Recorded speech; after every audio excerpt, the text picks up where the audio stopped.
Okay.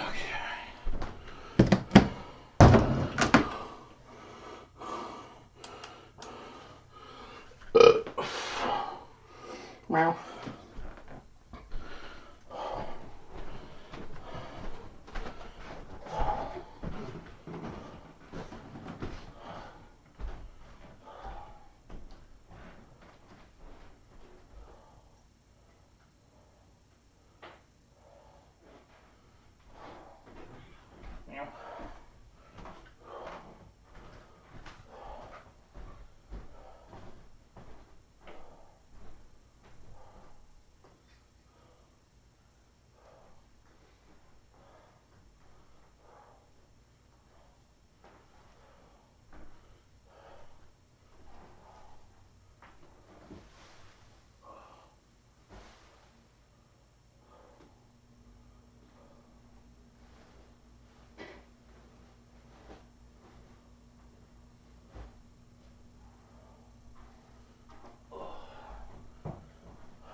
Let's make sure that this is functional.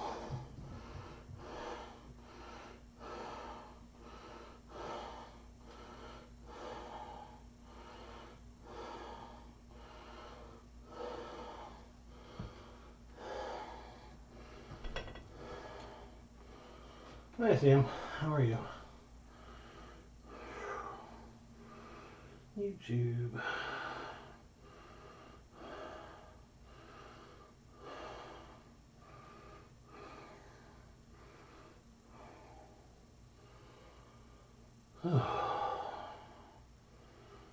Okay. Hey Lindy, how we doing? Good. That should be all set. Fantastic. Sam, what are you doing over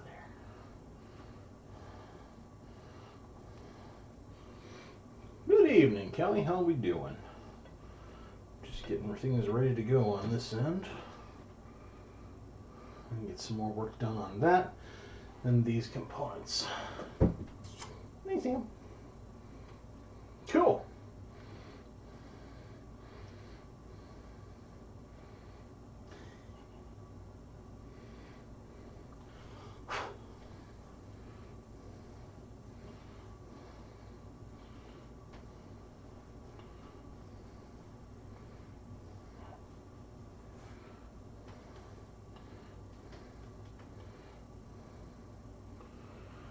Oh, now Cat's had a pretty easy time of it, fortunately. Actually, my first night over here, I figured I would come over and have evening one and have it all good. Thanks, Kelly. I'm glad I could do it too. Starting to go a little mad. You know, sitting over here, night one was supposed to be I'll just leave the cats at the old place and have a night here to relax, and then it started getting a little lonely. I said I need my fur balls. So I went back over and rounded them up, got them in. Away we went.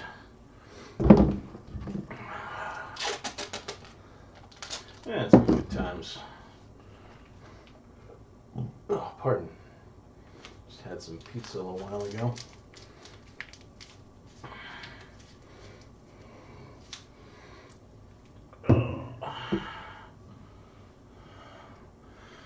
New place. This is, I moved in here last June/July, so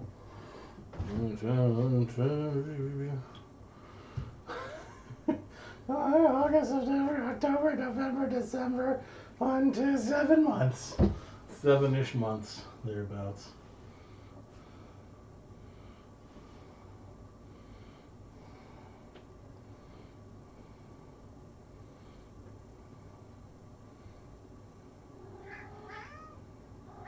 Hi, cat.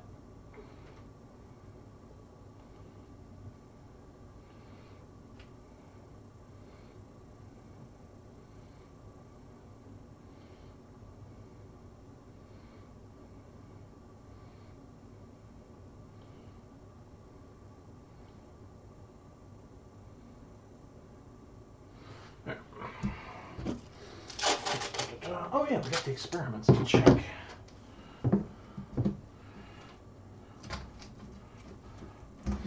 I also got some of the blue shop towels. I'm gonna leave that top piece on because I have no idea how I'm gonna attach this thing. I'm guessing I may have to do a quarter cut, get the heat gun, fold these things down into 4 separate tines, and then wrap the bottom of the skull, and then mache them into the design. But we'll see how it all goes. Yeah, it's been a while. Just haven't been broadcasting as much.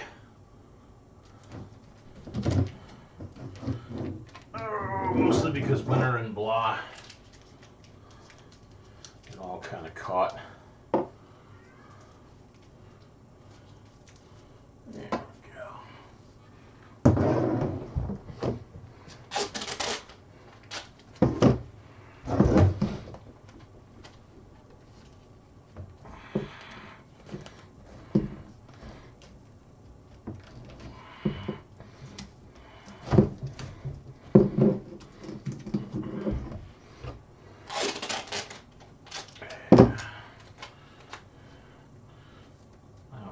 The taping is necessary, but I heavily suspect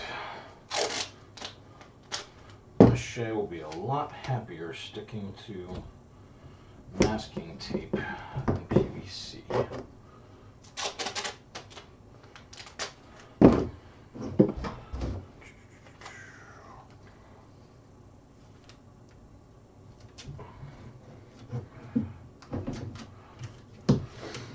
This is going to be a multi-headed groundbreaker and a prototype for any Sentinels I ever construct. Because I love Pumpkin Sentinels. I think they're an awesome concept, just never made one.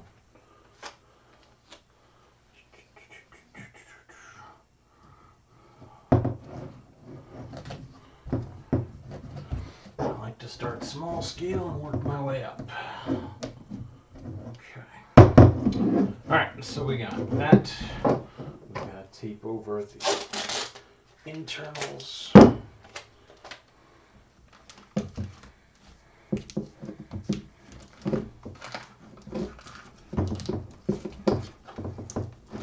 We're going to get this whole thing mache coated tonight. I went out and I bought a new bale of R13 insulation, and another puddle of joint compound, so I have everything I need to make clay. Yeah. Still don't like the flex on these ribs, especially there. That's all sealed up with that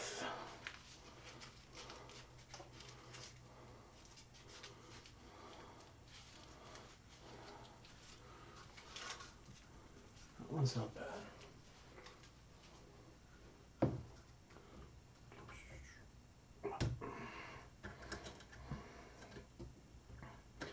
Alright, well, top's still open. Not a lot of glue made it down this far. Though some clearly did.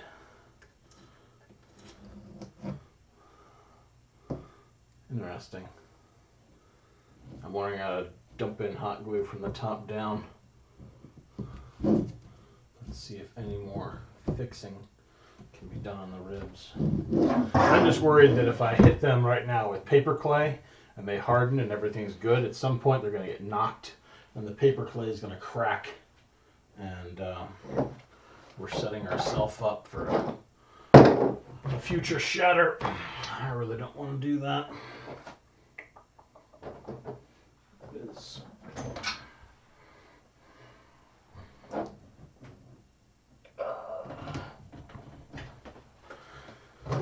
I wish I knew of some completely copyright-free music that I could play.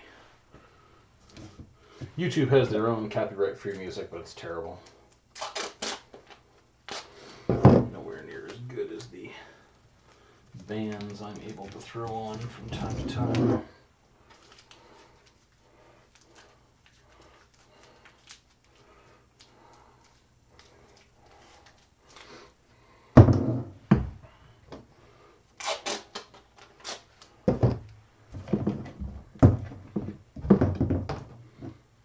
Hey, how's it going, Letitia?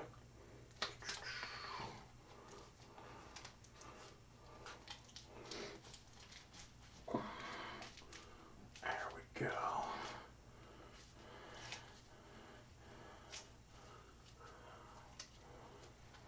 Alright, we're going to let the glue gun heat up. We're going to dump in from the top. Sure, I brought over 2 more glue sticks from yesterday. More layers, more little ones. Got some $2 Min-Wax at Walmart the other day. That was fun. I'm not doing too bad. Just trying to get stuff done. Having a good time of it. Glad that I ironed out the annoyance with the audio. It turns out there were some settings that I was able to kibitz, so I don't have to do the 5,000 trips up and down the stairs going, does it work? No, fix it. Does it work? No, fix it. Very, very happy I don't have to do that anymore. Everything else is pretty much set and intact. Let's take a look at our experimental pieces from last time.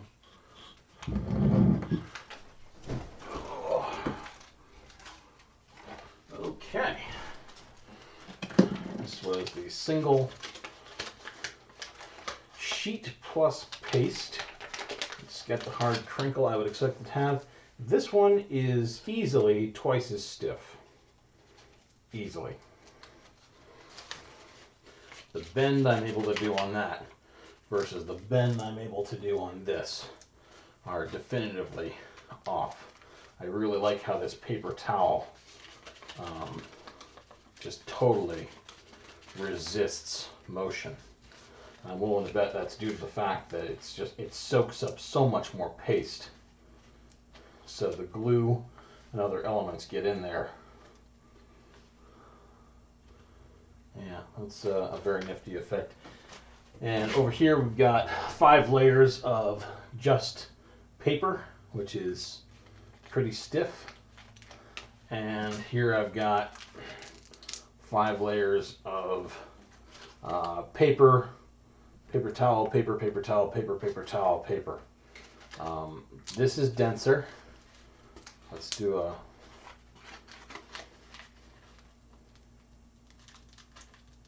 The paper towel is so much more difficult to bend. So much more difficult to bend. Wow, that is surprising. Okay, that's a handy bulking trick then right there. It gets you a lot more flexibility. It soaks up a lot more paste. Now we know paper towel is a highly viable bulking additive. That thing really, really makes it tougher. Well, let's also try the other direction here. Alright, so that bends incredibly well that way. And this not so much. So this also counters just the kind of directional nature of the paper bends too. That gets you a far, far tougher substance. Nice. All right, well, I need to buy more paper towels. Experiment conclusive, I would say. Yeah, that is, I would not have suspected that myself. I would have thought paper towel. What the hell, it's a thinner and more flimsy-ish substance, but I'm sold. This stuff is considerably more dense than this. Yeah. All right, well, I'm going to start using that a lot more now. A lot more. Good. All right. Waiting for this thing. Are we hot? Are we hot? Of course we're hot. Yeah, we're hot. We're just not drippy hot. Not sure where the sticks are from yesterday, so I'm going to go grab another glue stick or two.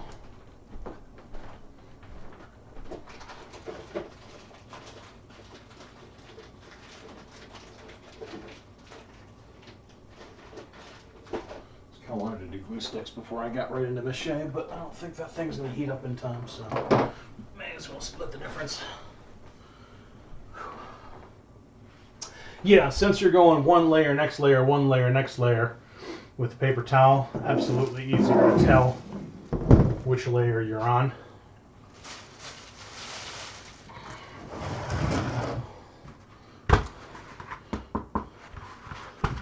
Ooh, pardon. All right, well, there's the egg. I wish I had. Yeah, that'll work.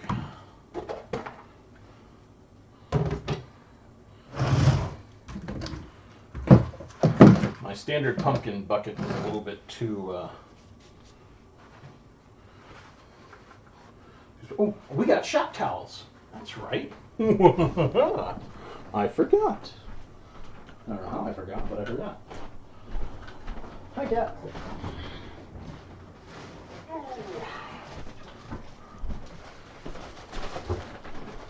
That's part of the whole reason for heading out of the house yesterday. Is to get the shop towels.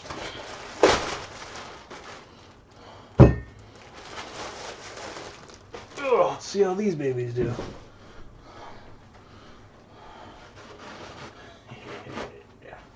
Yes. You thought white paper towel was powerful.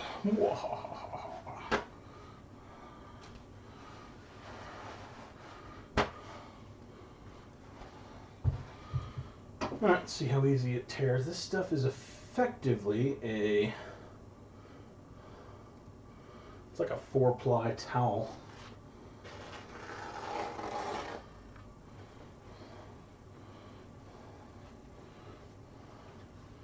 I bet you this is just going to drink mache paste.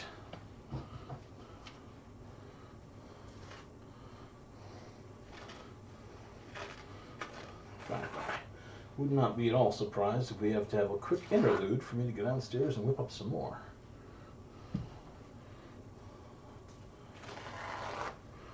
Alright, let's see what we got.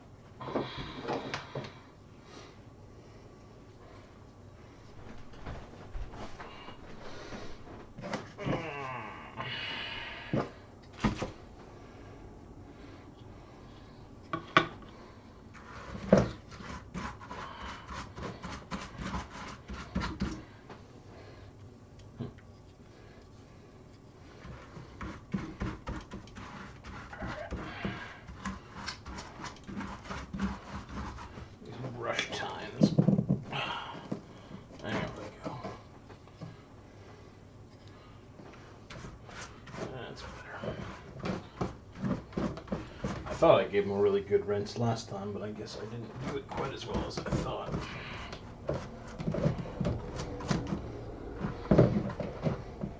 Alright, let's see what we got.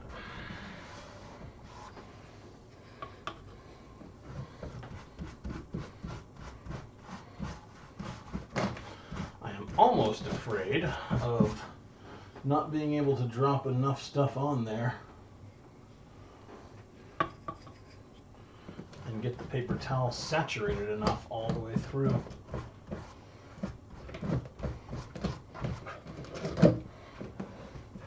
This might be one of those times where dunking the thing may be more effective than painting.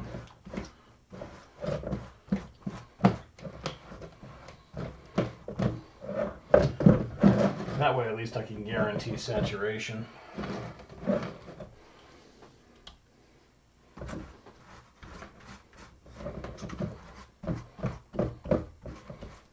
Let's give one a shot. I'm just going to let it sit in there for a few minutes. If my hands get dirty, well, I got shop towels.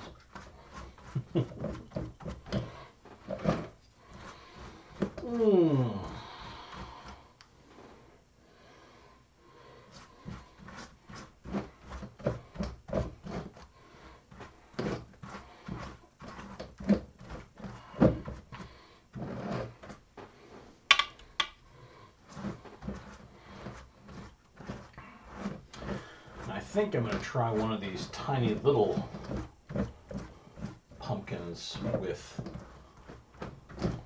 all shop towel. I am willing to bet that it's going to be absolutely amazing. This is practically like adding a cloth. All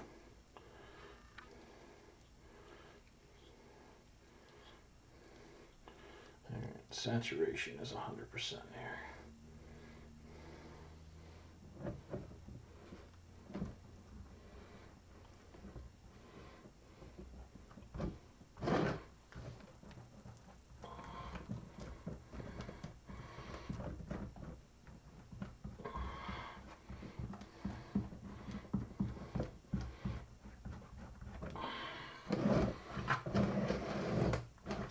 But this is going to be like iron. I bet it's going to take half the time.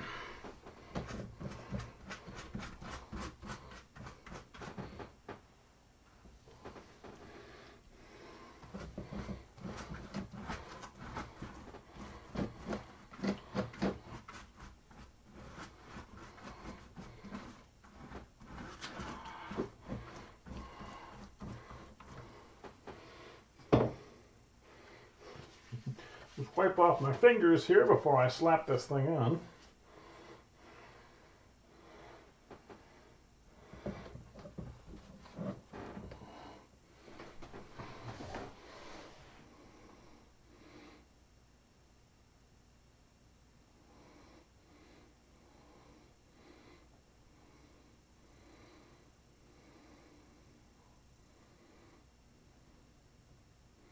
Oh yeah, always teach in school.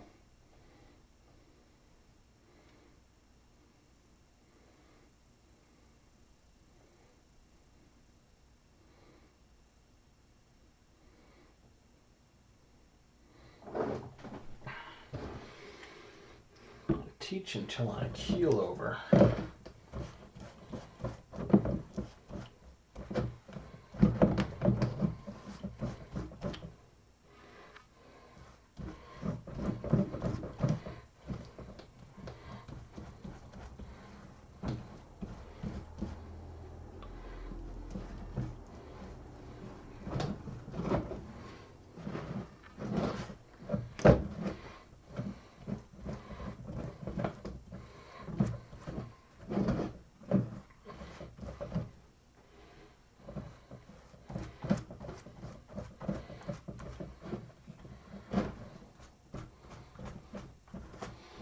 Oh, this is a break. I've got a week off, and I'm taking as much advantage of it as I possibly can. Stop me from going completely mad. So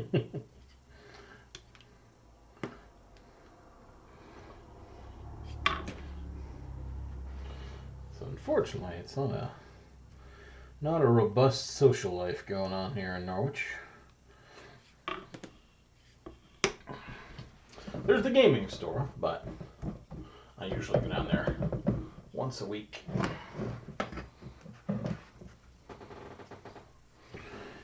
Alright, let's see if this method works out okay.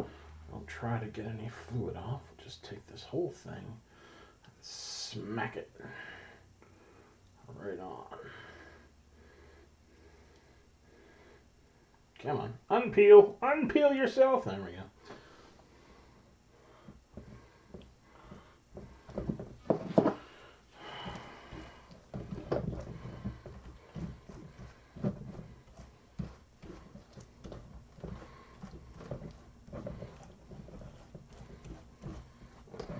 Well, at least I know it's saturated.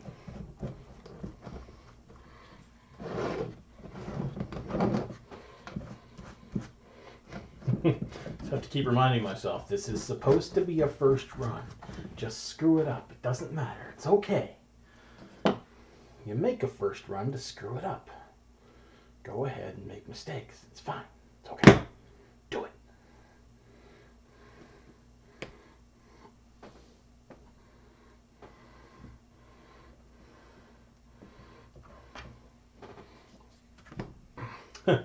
I have my house nowhere near set up the way I want. I don't have a metric ton of furniture, and a lot of my stuff is still boxed, just for the simple fact that I've been moving around for flip all ever. So it's kind of weird for me to open up all the floodgates and put stuff up with the intent that I'm staying around for any length of time. It's just so very, very weird.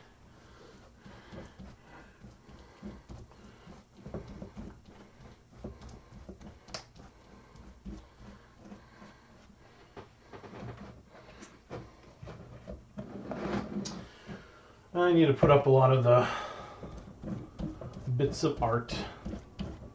The other thing that got me too is when I started doing that, I bought myself a stud finder, and wherever I thought was the perfect place to toss in a nail for a picture or whatnot, I kept getting the damn electric reading coming up.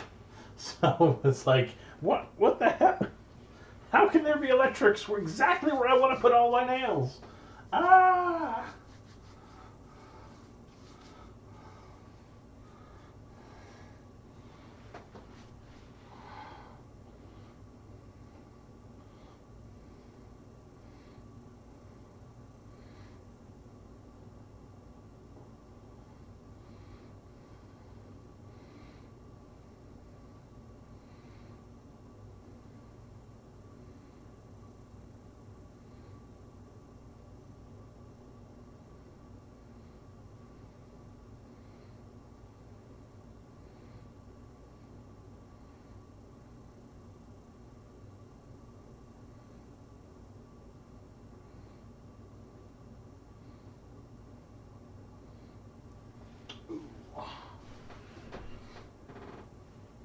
Yeah, I honestly wish I had looked a little bit more, since I found out that the fireplace in this place was not as functional as I was early on led to believe. That miffed me incredibly when I had a chimney sweep come through to clear out any gunk that might have been in there, and he said, "Whoa! Your fireplace is not up to snuff." And I about hit the roof, because that was the whole reason for buying this place. And screw it, I'm doing it the way I like to do it. I'm just going to really paint the snot out of it.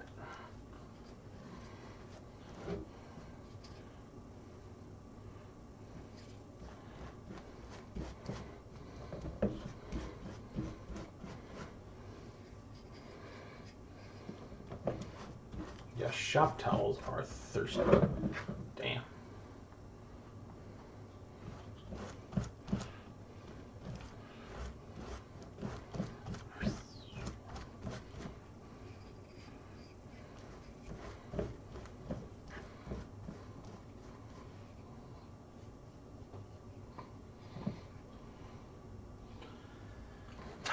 It might, but I'm not too worried. I've got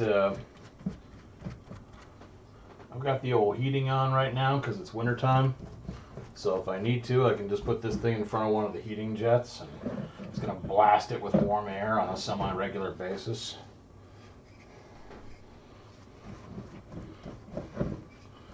Plus, I found a 24-hour wait time is pretty good for just about anything. I'm really going to goop this up, though.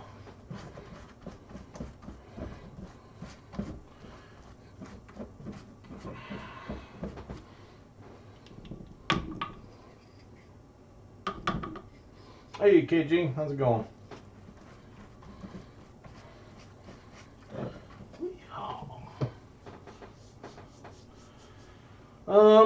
I honestly don't know that because I've got to get a gentleman here who has the intel. That is really fragile right there. Has the intel on how to do that sort of masonry type repair. So we'll see what they say when I do get them here eventually. And then we'll find out. I'm never going to throw in a gas insert though. I would just assume save up for a whole bunch of years and spend 10 grand on a new fireplace. I was going to get a fireplace. I'm getting a fireplace. Gas is not a fireplace. I'm going to burn wood, damn it. I don't care. I know they look nice. I know they can be almost indistinguishable from a fireplace, but wood.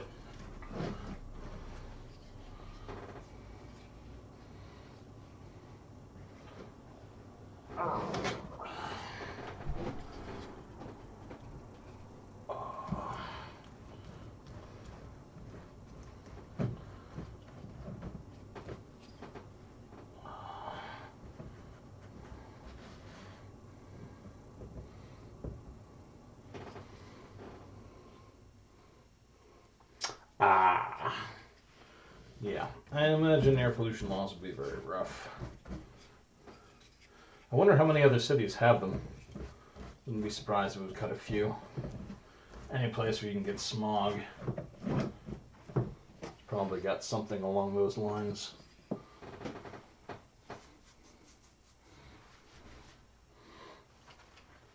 I was raised with it. I'd go a little bonkers if I couldn't have a wood fireplace. Campfire, something. I gotta have fire.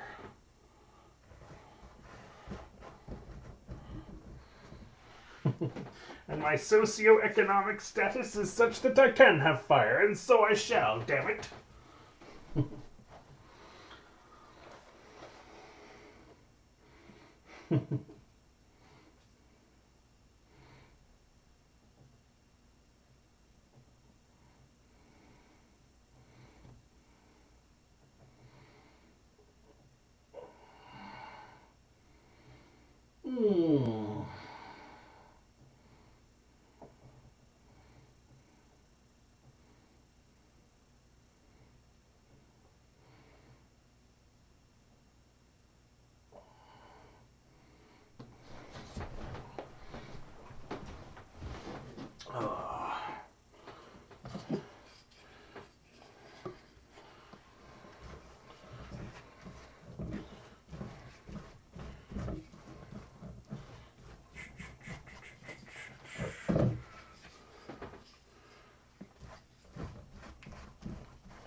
I'm with you, Prestige.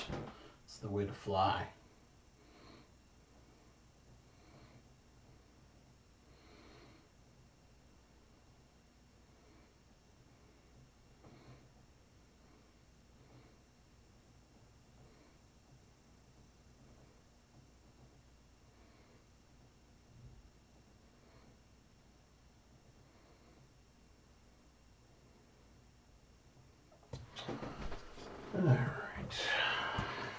I'm just going to give that a little drying time. Meanwhile, we're working on the smaller one. And we got a... Actually, it's on paper, and this should be hot by now. Steps. Do the steps. I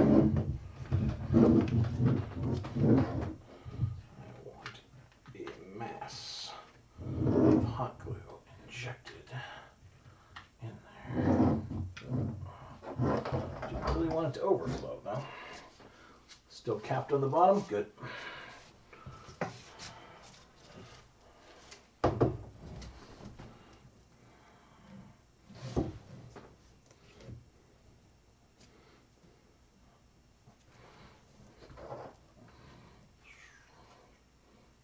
Hey, Rachel, how we doing?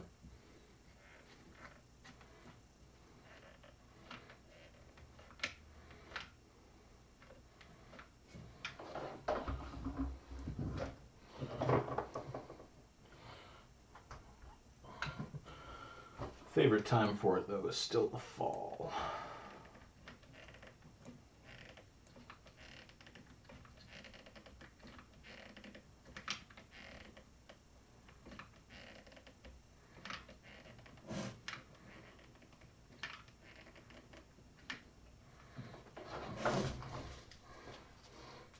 Alright, well that stayed down nicely. Good.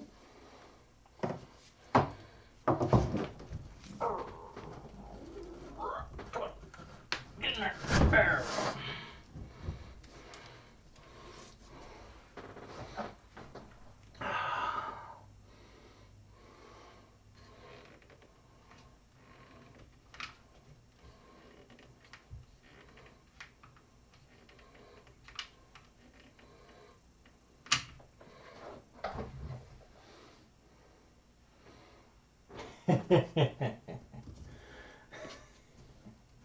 Ah, yes, the fireplace air conditioner combo. Seen that before.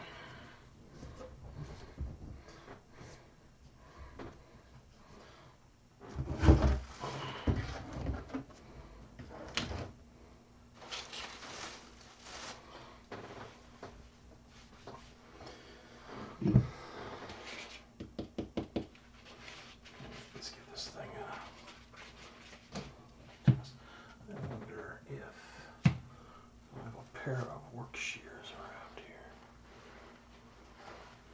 Got tiny shears. I want bigger ones. Oh, hi, Matt. Thank you, Cat. Meow. Oh, look at you. Look at you on the floor. Silly bird. Meow. Yes. Meow. Bigger scissors. Oh. A pair of headphones. Aha!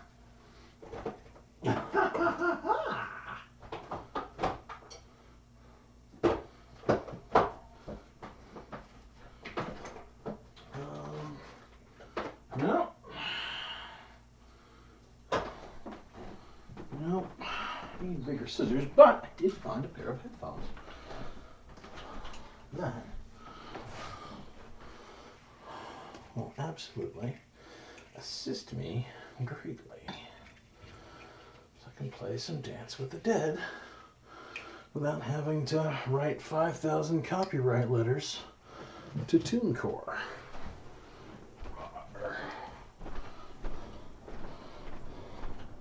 Alright, where's that thing? There it is. Oh, how much extension cord does it have? Does it have enough? I doubt it has enough. Uh-oh. Don't hit buttons, don't hit buttons. There we go. Oh, it has enough.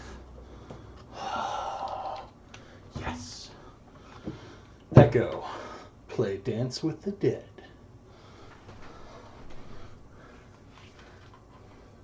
Yes! Ah! Okay, okay, yeah, volume. Ah! Oh my god. Apparently the headphones are good headphones. Holy hell. Lost an eardrum there. Ooh. Oh, it wouldn't be crafting without shenanigans.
Some smaller pieces for the outside of the tiny pumpkin.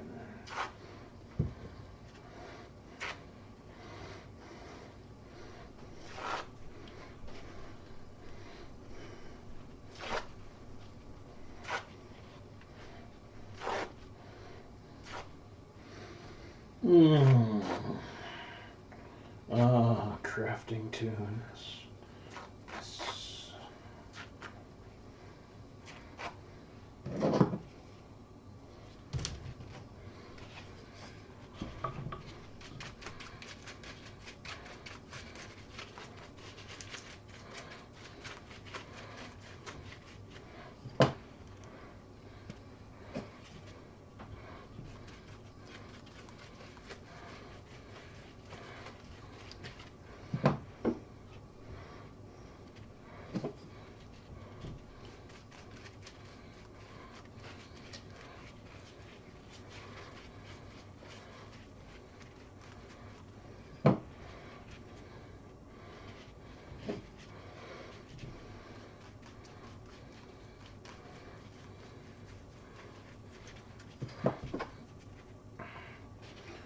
I'd really love to have is a giant vacuum chamber to help these things dry.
The only trouble paper towels have is they've got a little bit more tack to them than the paper strips.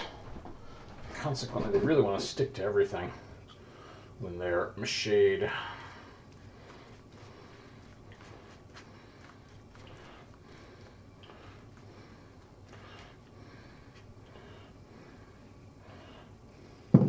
It's the only element with them that's a little daunting.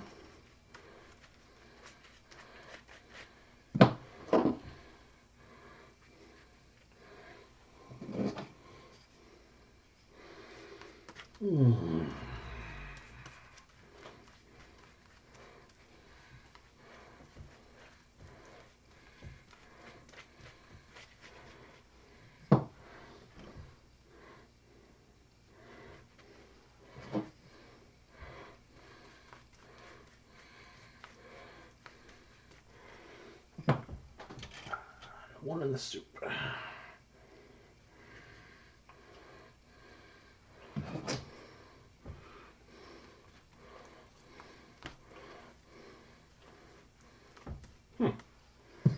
worked well. Let's try that again.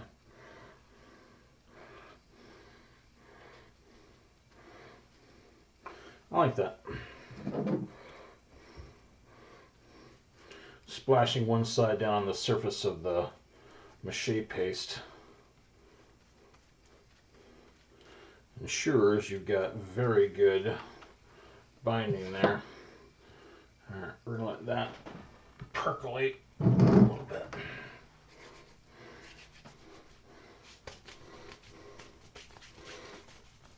I'm going to be doing several at the very least. I had planned to have this thing have about 5 heads. I am not sure how visible the tiny ones are going to be, is my only concern at this point.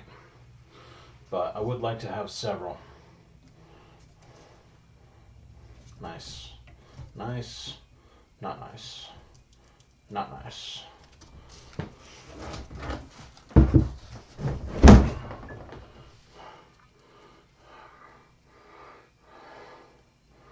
Alright.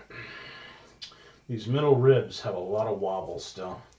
I would guess that the glue did not get all the way down in the central cage. The second one down, the top one, are iron. They're lovely. But the other ones suck. I don't really want to throw it down the central channel.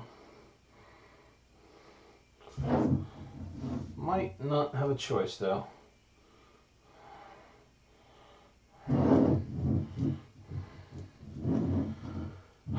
I don't want any area of the central channel to be without an outlet, because ideally this thing should be able to vent any moisture that gets in there over time.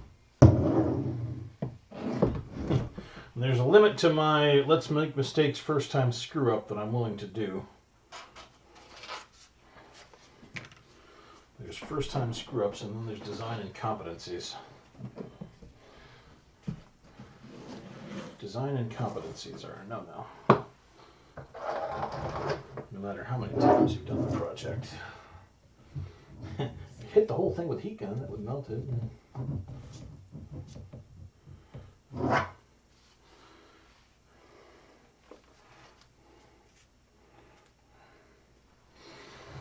Alright, well.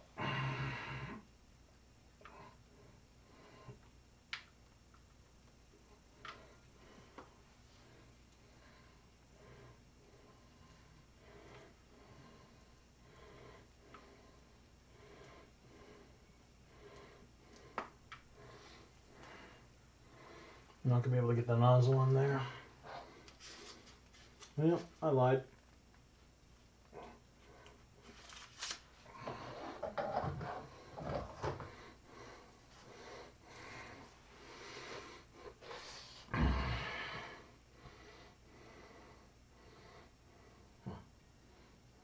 Thanks, Joy.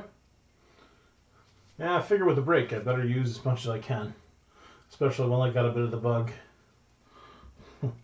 So one of the biggest problems is getting ready and contiguous inspiration.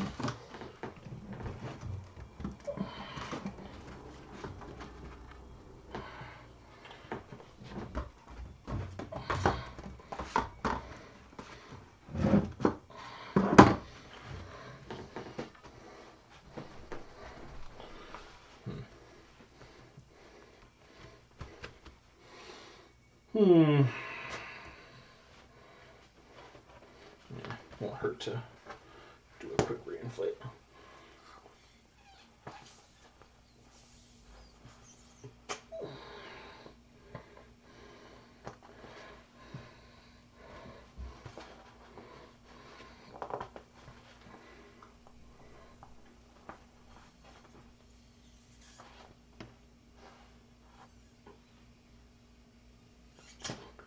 Thought I felt an air leak.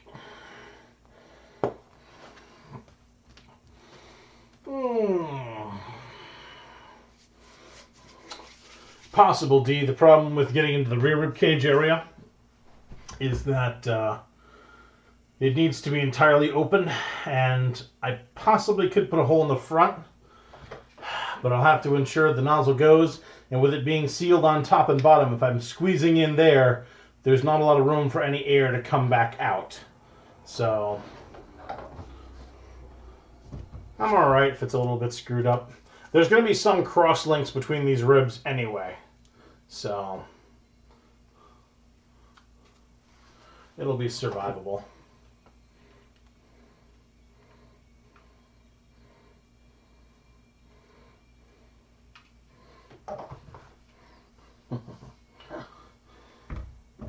If it's really bad, we'll just bury the damn thing in paper clay. One way or another, we'll make it work.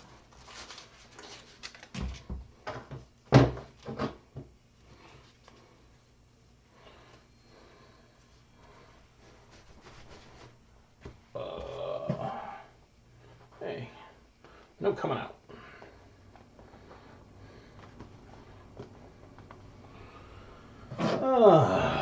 Que noche buena.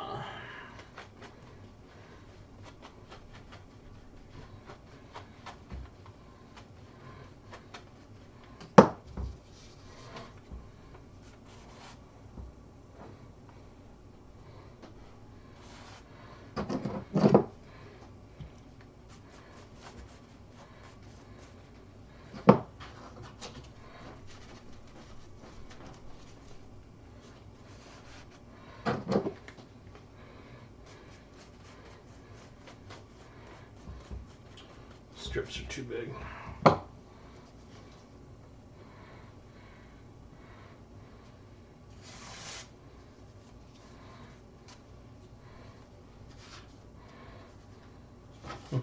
Now I think they're too small.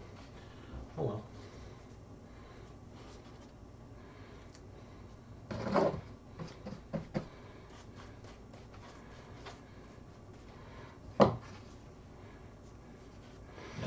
Just gotta get layer one on anyway. And everything after that is gravy.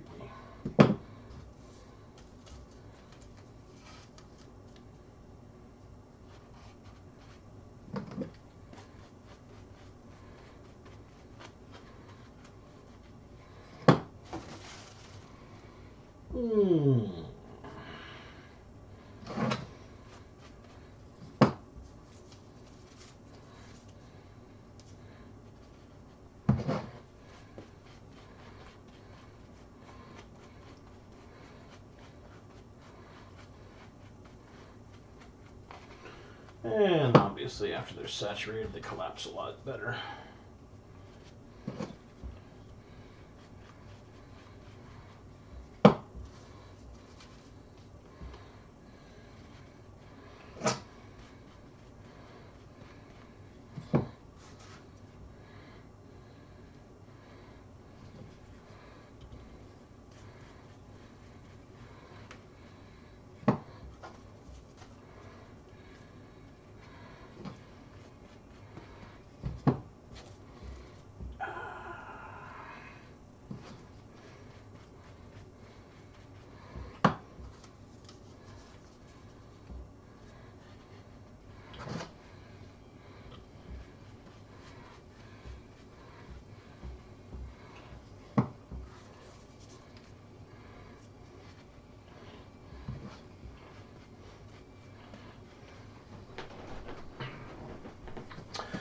Makes the prospect of witch orbs a lot better too with the paper towels.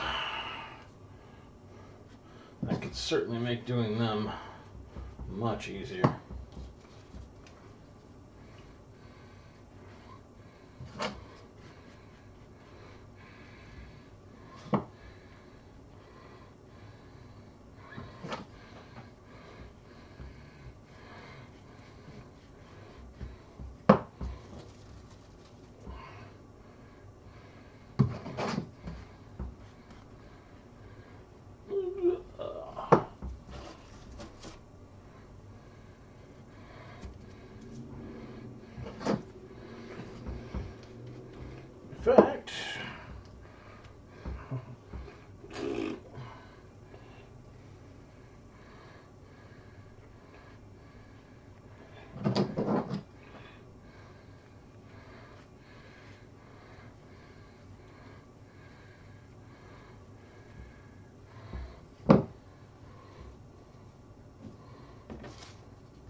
Which wood? Haven't honestly thought of a new standalone project for it. I know I plan on incorporating it into the design of this guy. I think the thing with Witchwood is there's so much that you can do with it that's just kind of beyond the pale. Like if you had a creepy staff that you wanted to get all yucked up, Witchwood would be perfect for it. It's a very mammoth accessorizer tool. Kind of like how I got those dice boxes. Just throw Witchwood on them.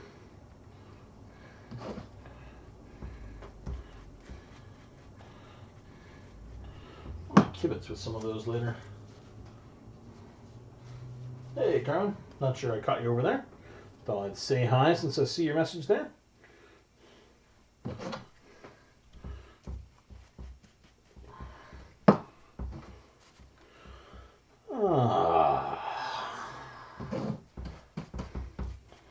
I can't wait to get some clay made.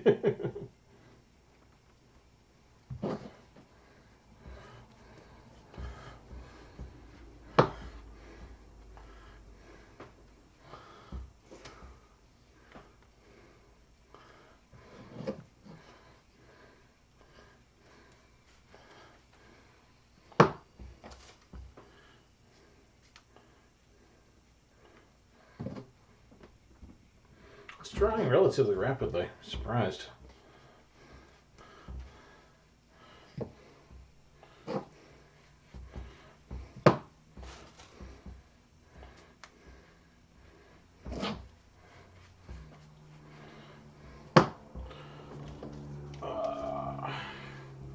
Too big.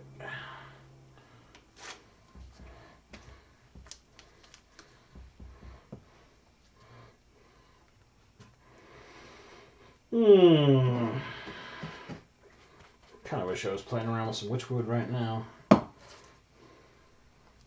It's been a while. I probably had to rewatch my videos to remember how to do it. Yep, come here, you. How do I do this again? Oh, yeah. Thank God I made a video about it.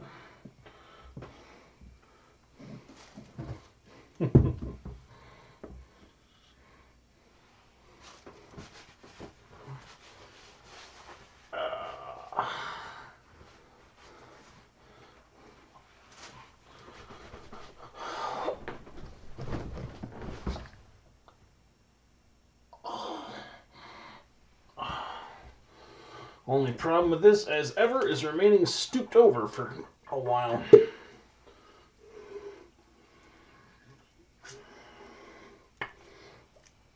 Oh,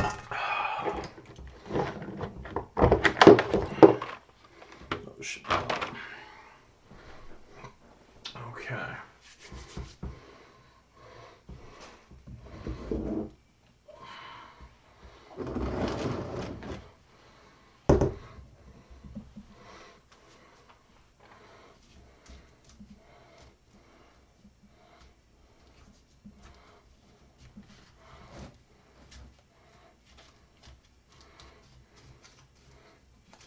I really want to spiral wrap that one again.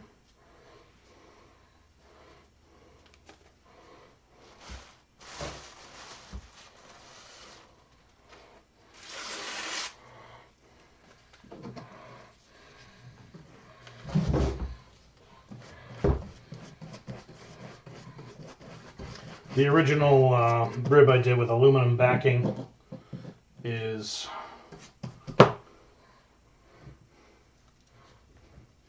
well, it's not holding itself together as well as I had hoped.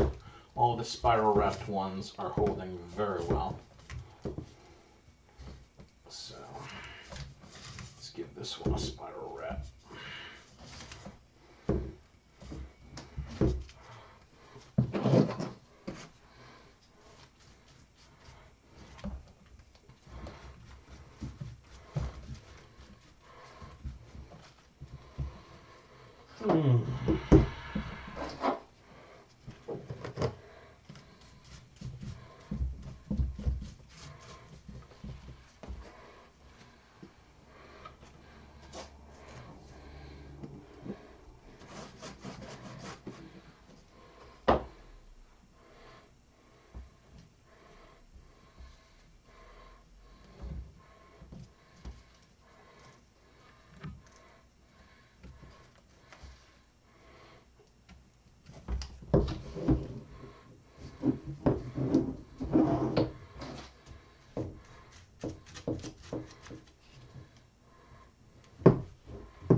Feels more robust as well.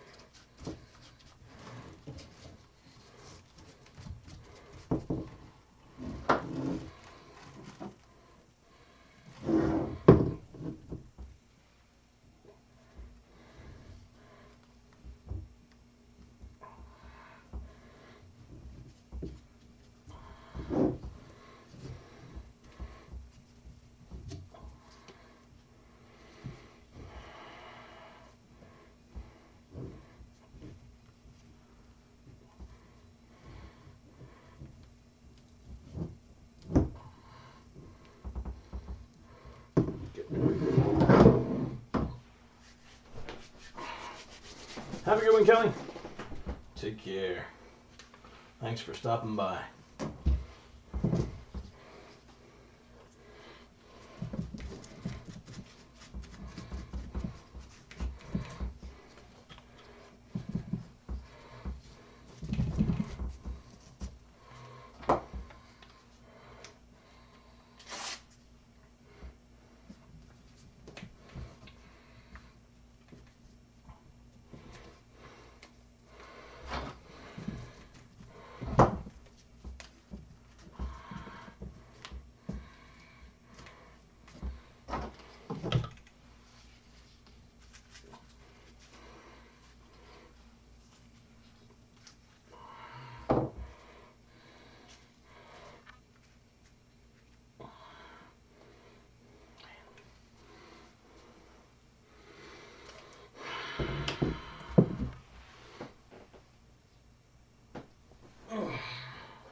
Paper towel's gonna work on this a lot better than newsprint.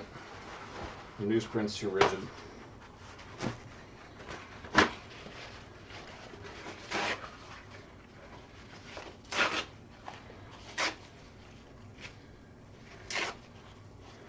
And this won't matter if it's tacky because it's gonna be away from any surfaces that can mess with it.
Perfect.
certainly has been a lesson in coating PVC.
Can't do news around the central.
Cool.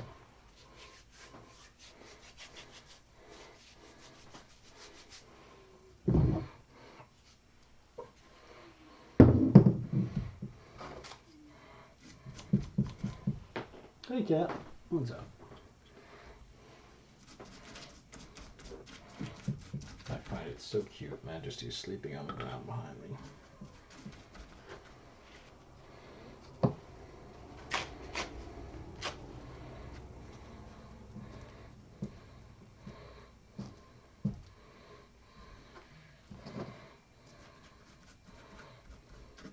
I wonder if it's possible to buy unprinted paper towel. I know this stuff makes a wonderful texture. Seen several other artists use it.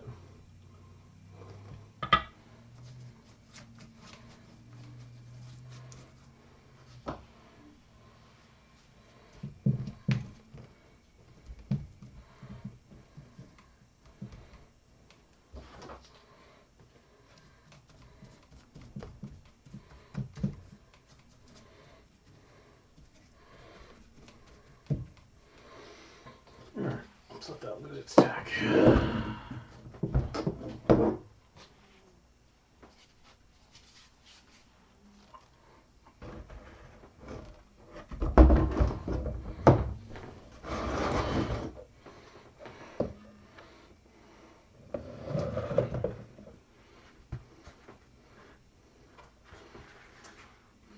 Alright, well, the downside, that section is collapsing. So is that section. Alright, so double downside of using this with a balloon pattern. The internal balloon has definitely collapsed. And there is so much moisture on there with the shop towels. Or even if the internal balloon hasn't collapsed, it's deflated. And there's so much moisture on here with the shop towels that the weakened structure is collapsing down. Do not like that. Alright, so that means we need to straight mache for a while. Let's see if this will handle pressure or if it'll keep collapsing.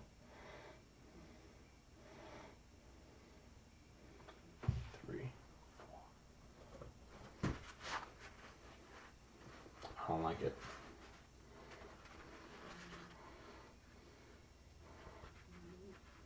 Do not like. Easy enough to fix, but annoying. I don't mind if his head's a little shrunken as just the outer form, but I want that dry before I continue. This guy's going into a holding pattern. Alright, so there's a reason not to use shop towel straight away unless your internal form is really solid. Let's set this on the side so the collapse prospect is on a structurally stable area.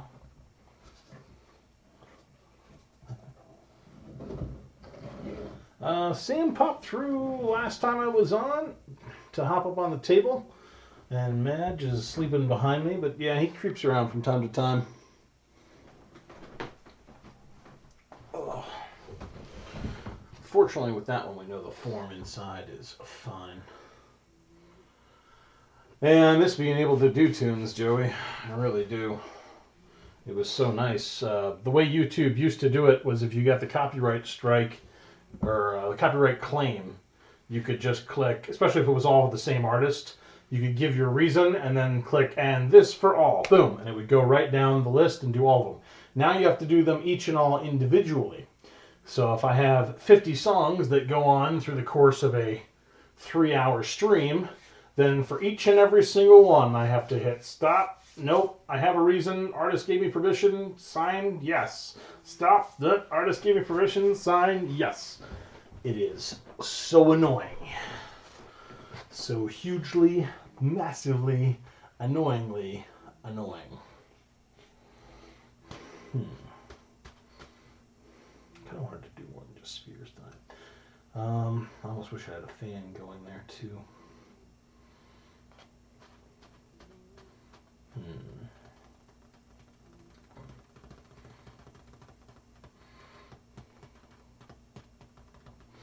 Oh well. I guess we do what we can do.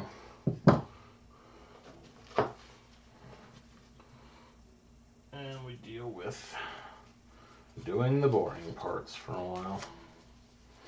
Soon it'll be paper clay though, and I'll be sculpting and happy.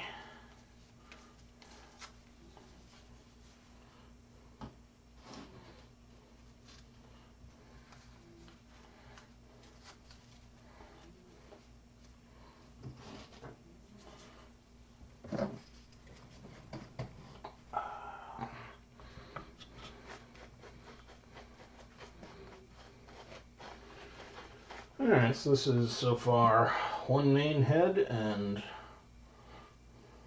2 more. And this will be third head. I have another one downstairs that's from the ancient days when I did just the mini pumpkin project to test its viability. But it's got a huge open spot on its bottom. So I don't know if I could use it with this guy. I'm going to make all the openings on these guys as small as possible until I figure out their precise positioning in the Sentinel.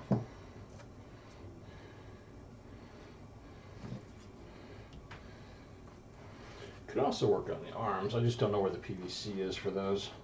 I set them out in the other place. I'm not sure where they've got to. They're probably sitting over there in the corner, but I don't want to spend camera time fumbling around on. Where is it? Where did I put it? Rummage, rummage, rummage. That's just not fun to watch. Not that this is hugely exciting either, but it's something.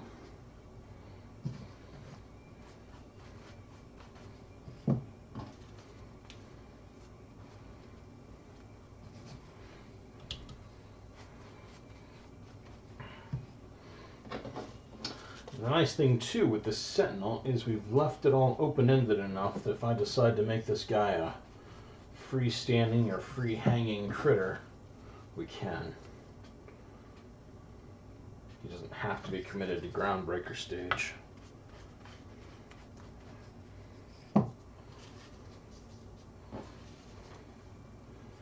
Still a lot of creatively flexible room to go.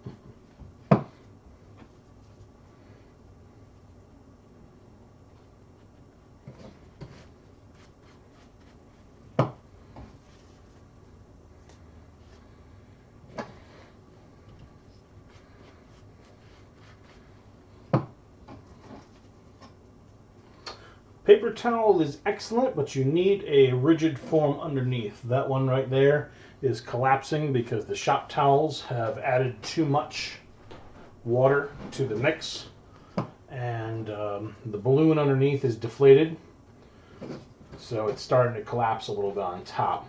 It's not going to be a problem. Those things will have dried out within an hour or so, but you're going to need a solid, very, very solid paper form underneath before you do shop towel stuff. I think it's probably less so with the paper towel. But I'm really liking this stuff, and we did our little experiments with them. They add a massive level of sturdiness that is better even than paper. So the paper towel idea is amazing, Ross. Absolutely amazing. It is an exceptional building material, and of course for the cost of paper towel, it's not that expensive. So if you don't mind funding your stuff a little bit beyond free paper, I would do paper towel in a heartbeat consistently, and well, I will. From now on and here out, I shall be doing so. It's just too easy.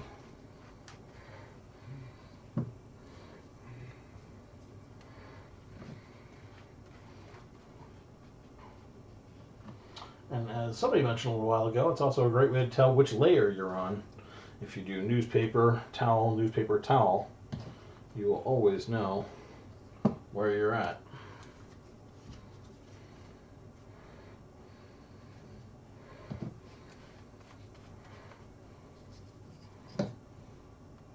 Yep, I think that is one of the best ways to go.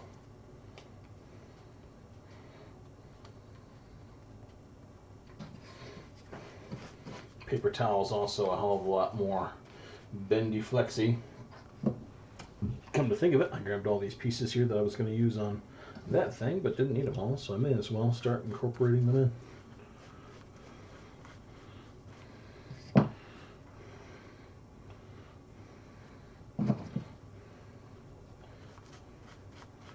Only thing I've noticed with paper towel is it gets very, very tacky. Tackier than the newspaper covered with paste.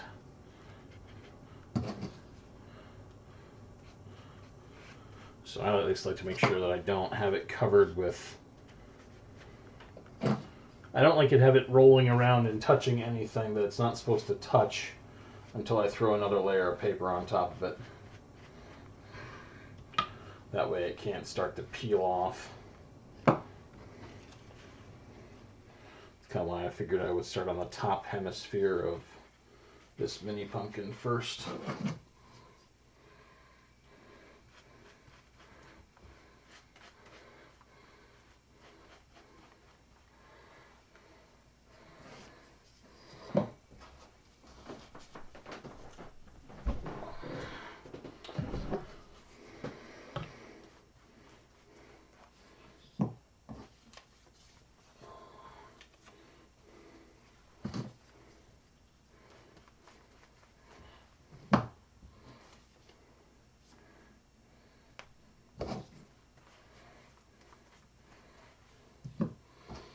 I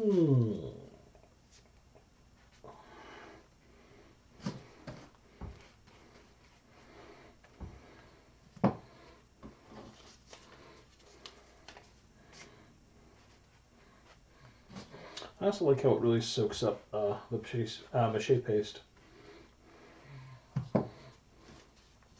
It's a thirsty medium, and I like that.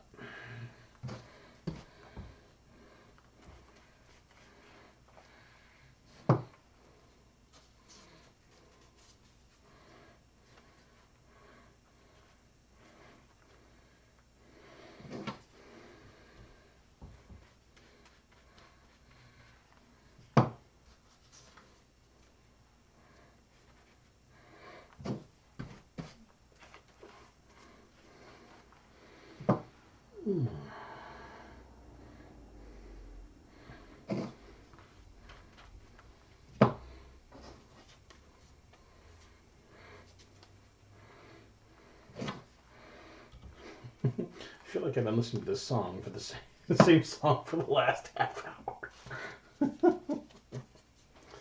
Echo, next track.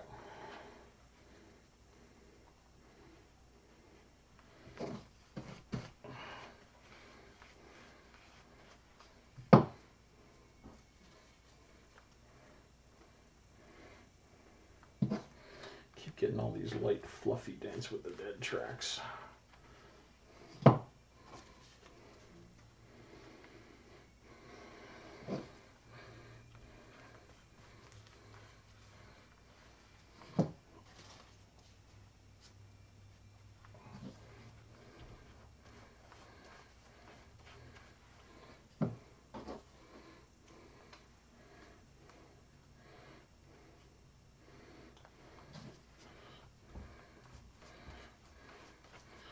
There's 3 layers on a top hemisphere. You're not gonna stay. Yeah, you're gonna roll, so the heavy part's on the bottom. There we go. Alright, back in a sec. Let me grab a drink.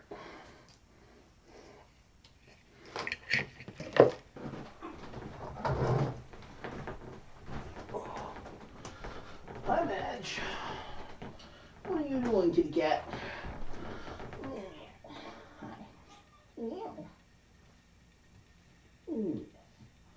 Yeah, we'll try not to pet you with my googly fingers.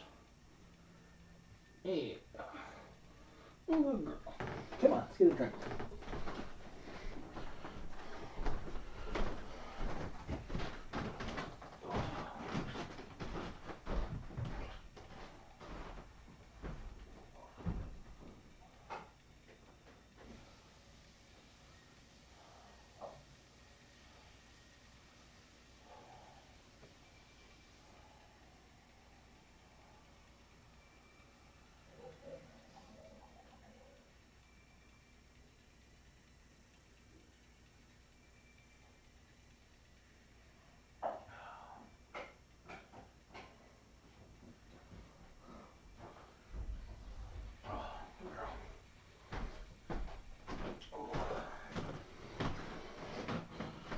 Oh, boy.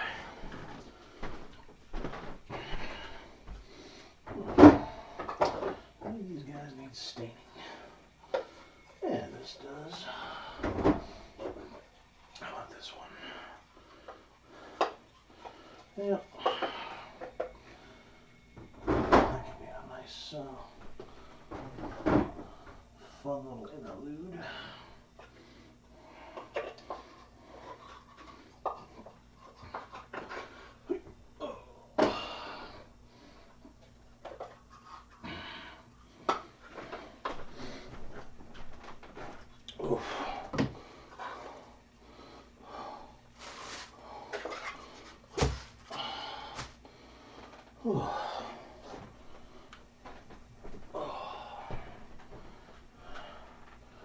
Stains.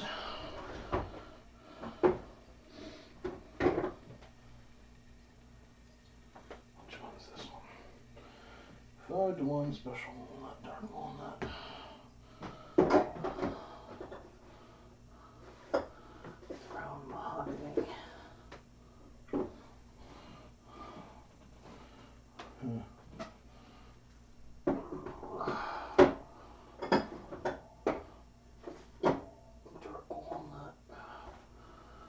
special nut.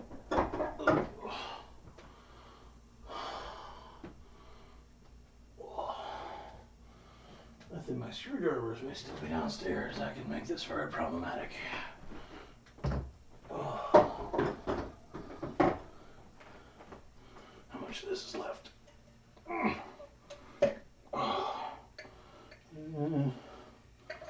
Not enough to do a project.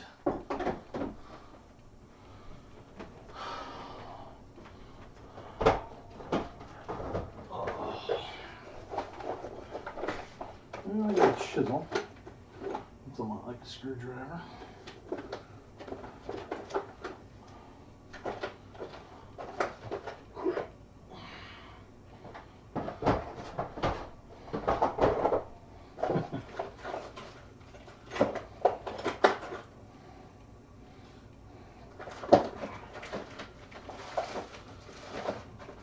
And to think I bought screwdrivers just for this very reason.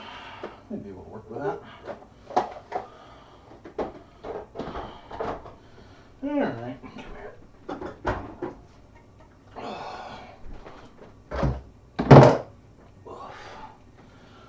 And we need some water.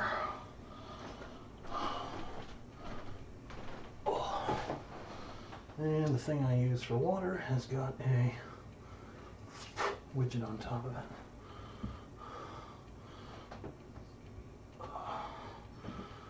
Alright.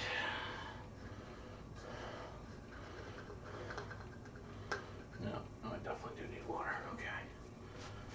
And I need Q-tips, but I do have rags. We should be alright. I should have some Q-tips up here.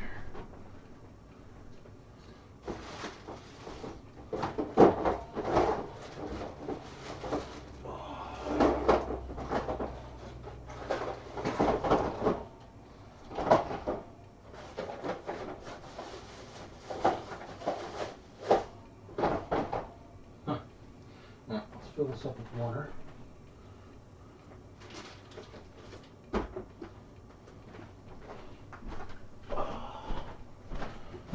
Can't clean off my edge. Okay.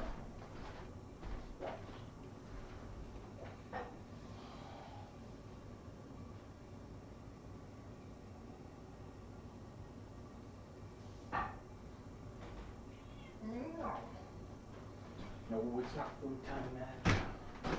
No, kitty cat. I'm not doing food time. Okay. Alright, shift gears a little bit.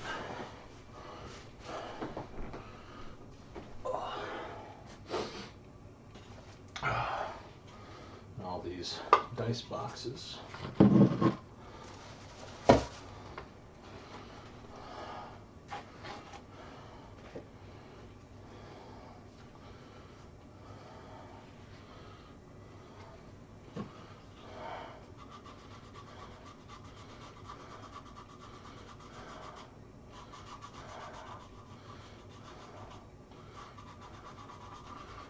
Which foot needs staining?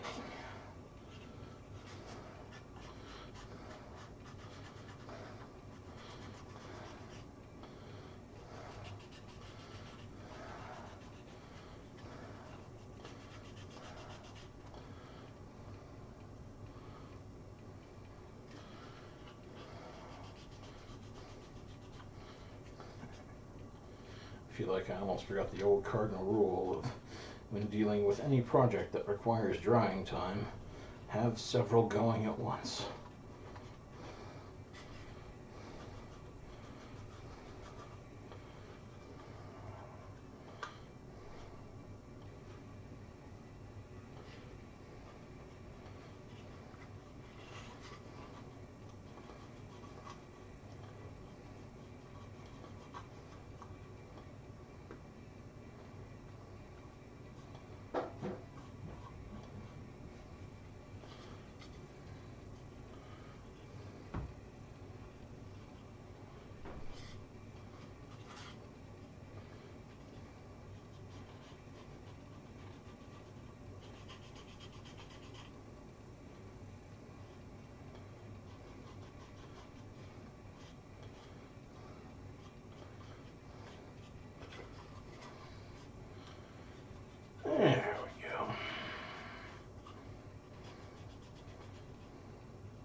Sure you guys remember the old dice boxes here.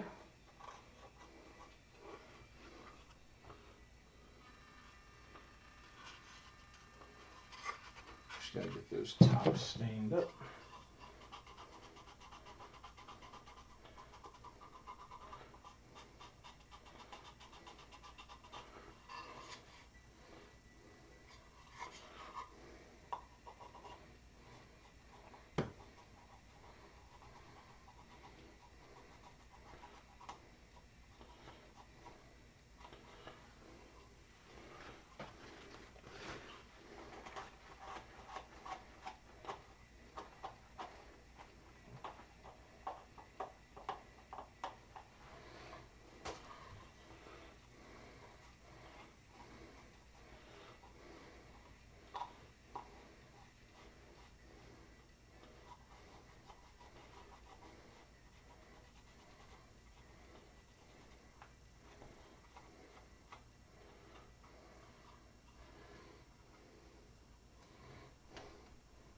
Hey Pearl, how we doing? No problem. Figured I was in the middle of a break. I hadn't used this craft room enough. Part of the whole reason for getting this house was to have a nice big craft room. If you're not using it, it just seems like a waste of a house.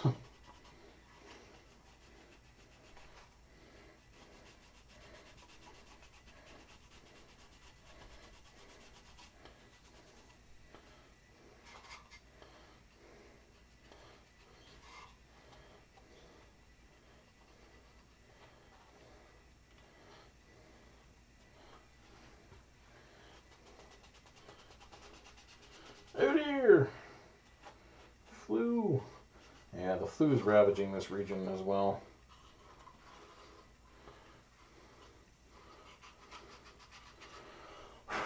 Fortunately, my glorious mother, every single year, did you get your flu shot? Get your flu shot! Yes, Mom, I got it. Take our butts into the doctor for various meds, prescriptions, and whatnot, and always go, hey! And by the way, give me the flu shot. Before I leave, I'll have a flu shot. Shop towels are really nice. Oh dear. These guys are really resisting any kind of shredding. This is wonderful. Love it.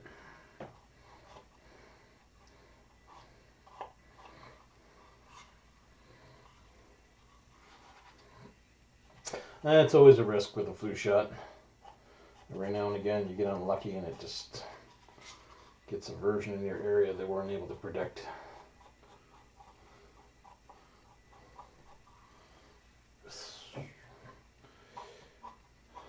This year I've only lost one kid to the flu for any length of time.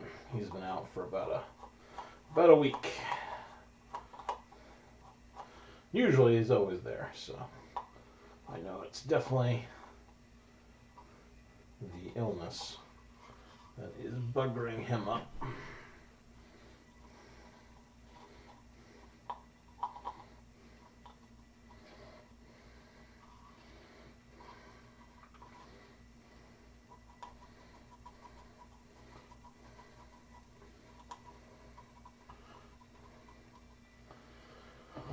Whew.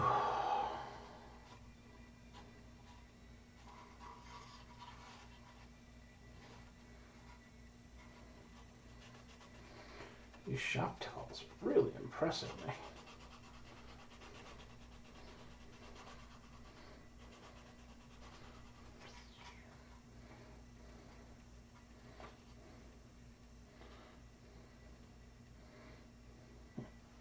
I wonder what's in them that isn't the standard paper towel fare. There's some polyester cross links or what?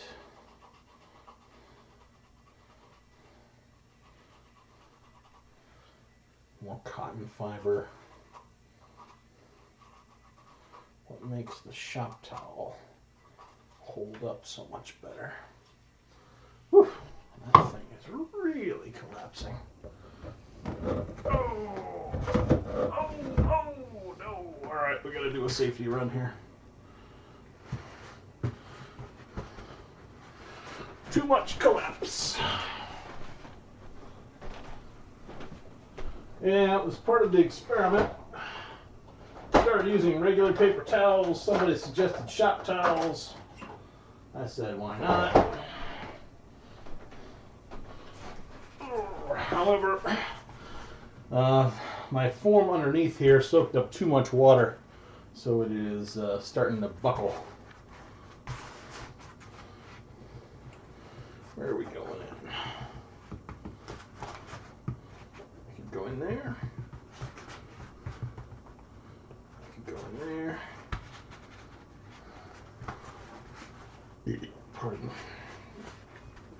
We're going in here.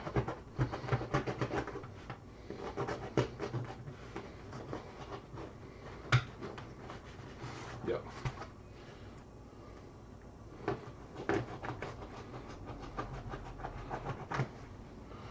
Balloon is totally gone in there.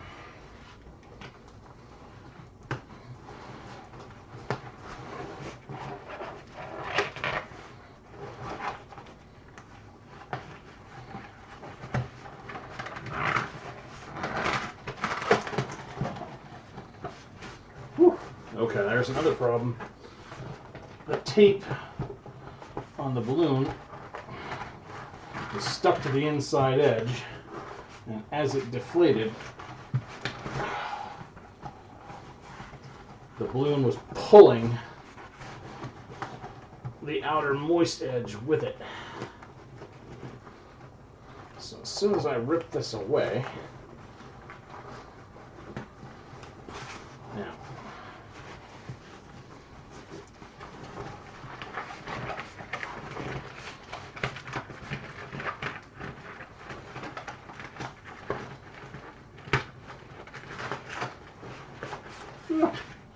I like these sounds. Okay.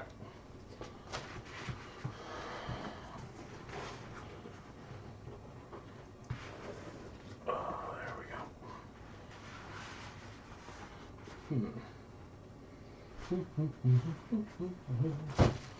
Time to get experimental.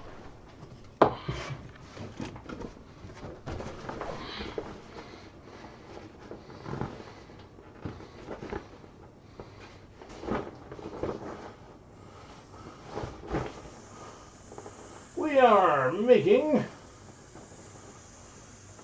a Pumpkin Sentinel, ideally. Assuming we don't have any more issues. And I am in the house at long last.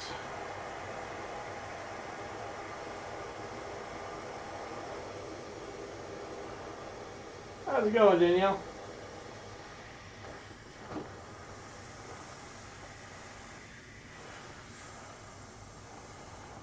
So we need to give this thing a new form for it to dry around.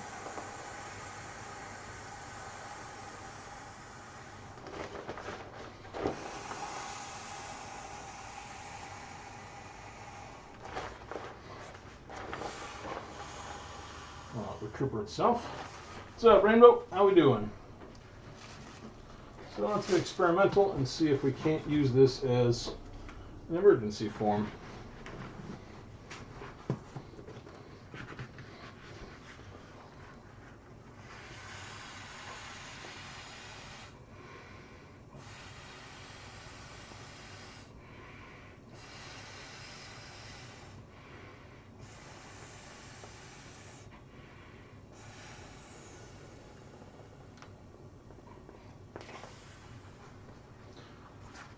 Whoa.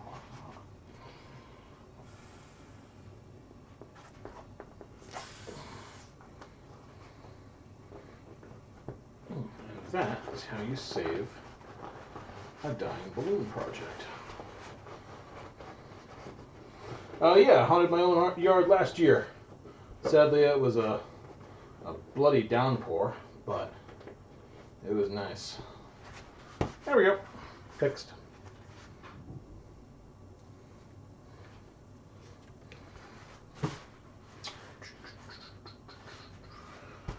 No more collapse. I am going to put this in front of the heat register though, just so hot warm air is blowing out onto it.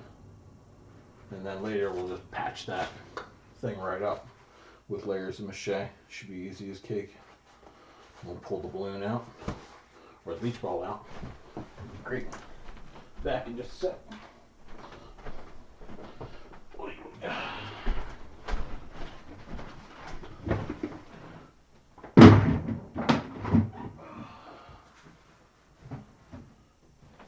Let's grab some more water.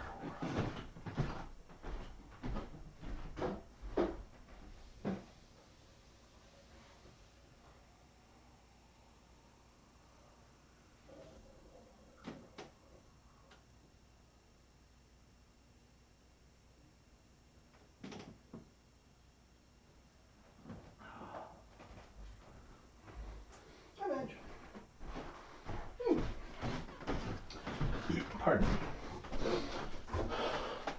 Let's grab our smock in case we do some staining. Yeah, last year's Halloween was a absolute pouring downpour. Was not a fan of that.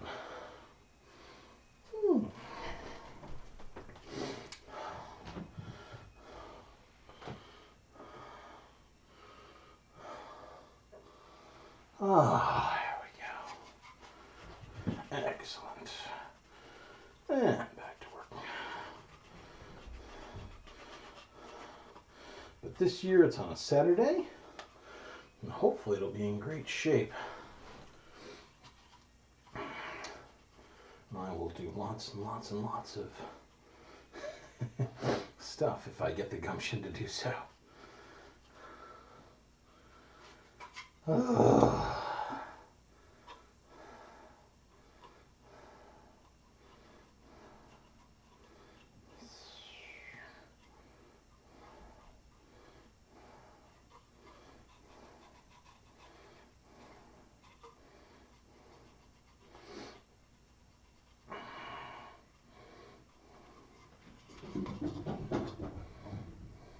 I forget if I ever did the bottoms of these other ones, or if they were always bare wood.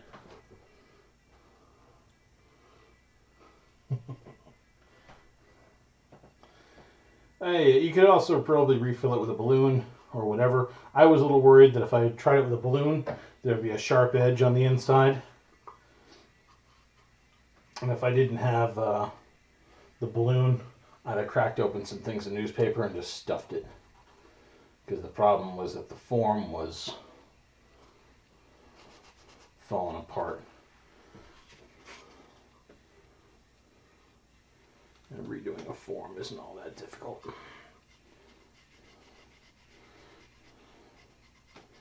But now I got this big hole in the side, but we all know that's easy to seal right up.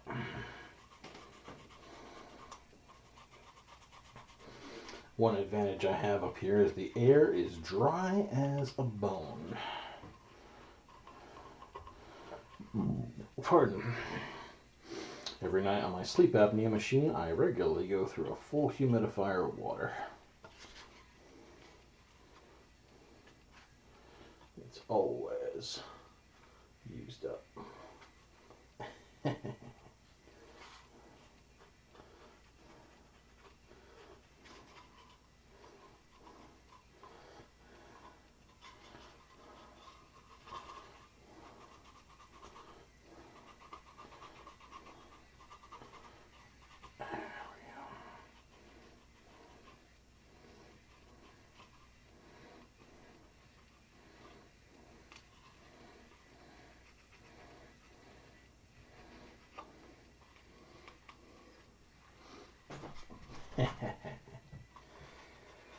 I am kind of jealous of those states where they can make pumpkins and be like, you know, all right, just put it outside. It's dried in about 15 minutes. Why? Because I live in the middle of the desert in Nevada.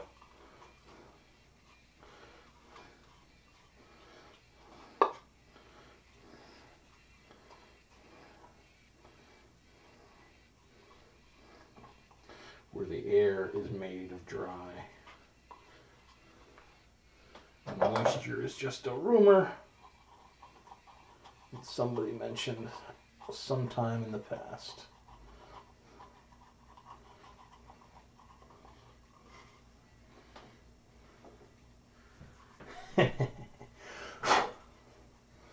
I can't wait for it to be 40 again. 100 would blow my radiator. I'd have to move from air-conditioned hovel to air-conditioned hovel.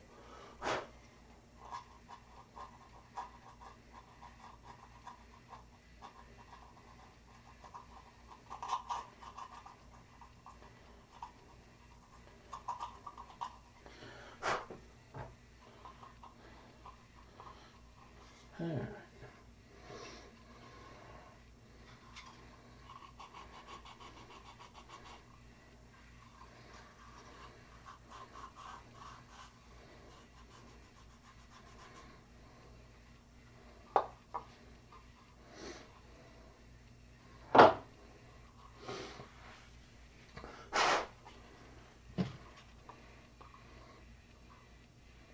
I completely forget what stains I used for these.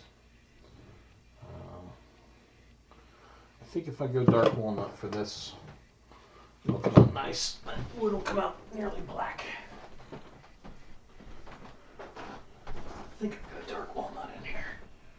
Yep, there we go.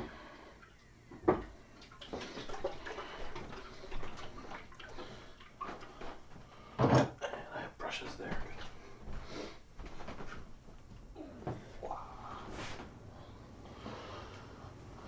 Alright, smock. Smock, because it's one thing to have shea flakes all over your shirt, it's another one to have it soaked with wood stain.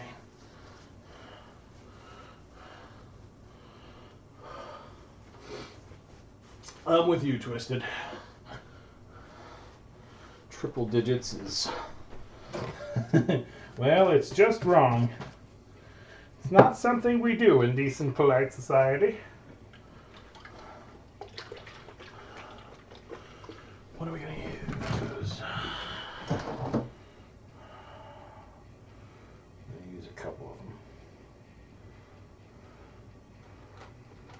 I'm going to use that for detail. And we're going to use...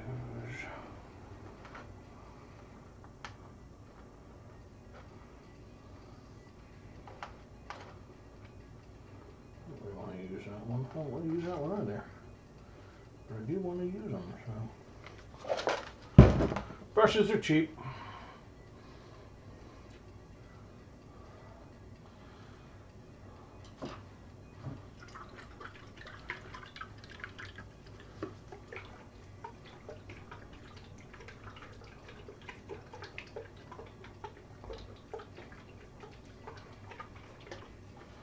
Alright, let's see if this thing will do. I hope it does. Yes, yes it does. Wonderful.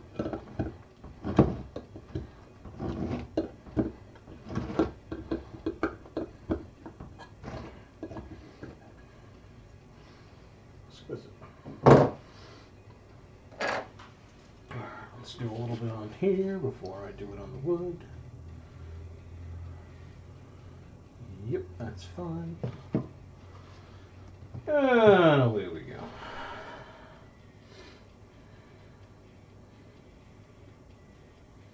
Yep, that'll do it.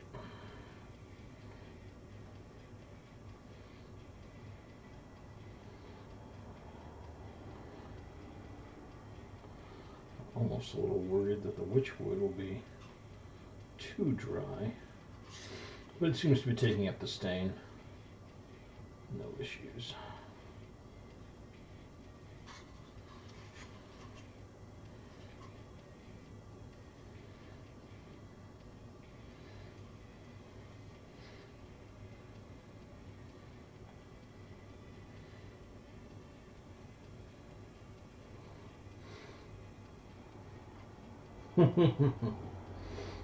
Humid's even worse than hot, as far as I'm concerned.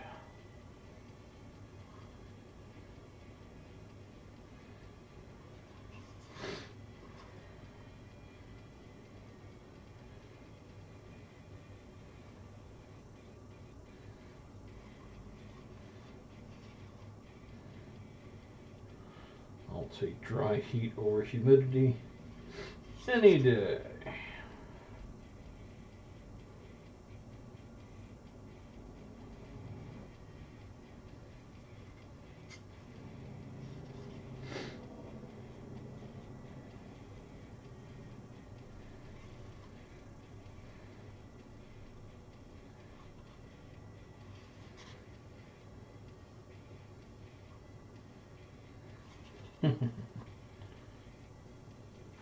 Of course, I'm listening to the music through the headphones that are blaring. I am willing to bet that enough of that trips the jerks at TuneCore's little sensors to say, "Oh my God, you're getting music on there without a copyright."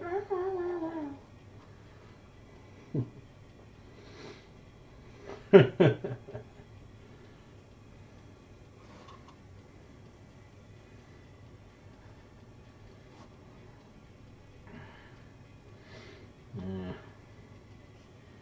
some point, I gotta take me a trip out to somewhere like the Dakotas or Wyoming.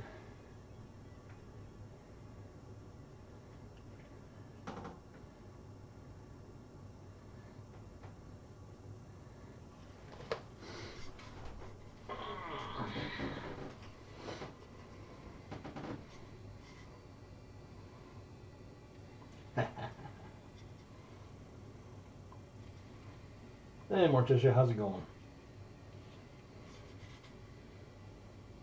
Happy ghosting.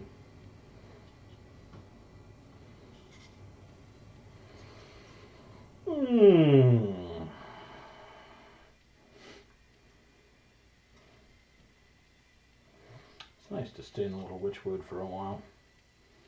Change of gears from the groundbreaker that we're waiting to dry.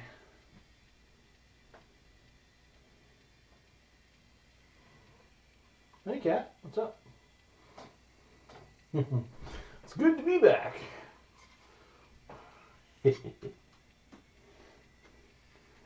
I'm lucky this year I have stayed clear of the flu.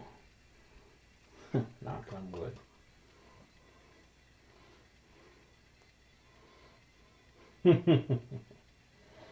I do that all the time, Pearl. It's gotten worse over the last several years. Yeah, Morticia, there was no way I was going to let a nice school break for a week go by without me getting my butt back online. The whole point of having a house was, hey, you can have a nice big craft room and do things. And if you don't do that, what the hell is the point in buying the house?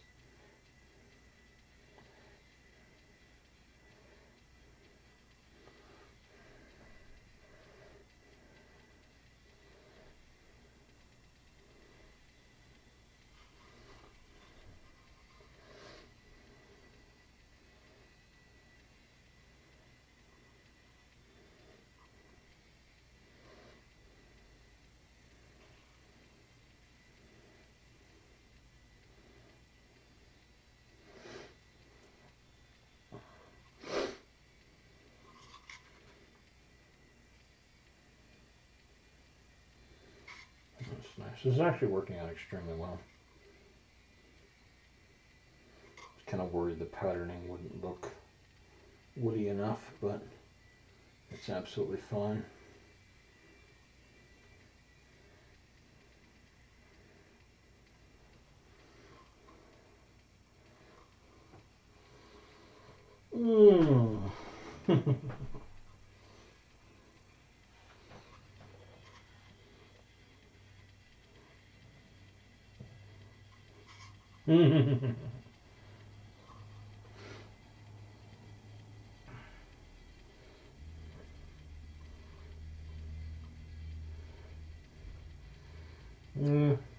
Whether it's an age thing or not, I should be able to compensate for it. I haven't had a hamster in forever.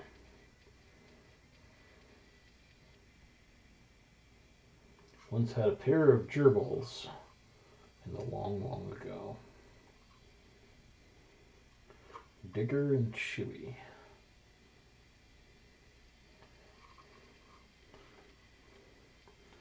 which I ardently promised my father that I would feed and take care of, and ta-da. And my father, being my father, knew that he would end up doing it, but he was a sport, and he did it anyway. And true to my being like 5 years old, I did very little of the maintenance for Digger and Chewy.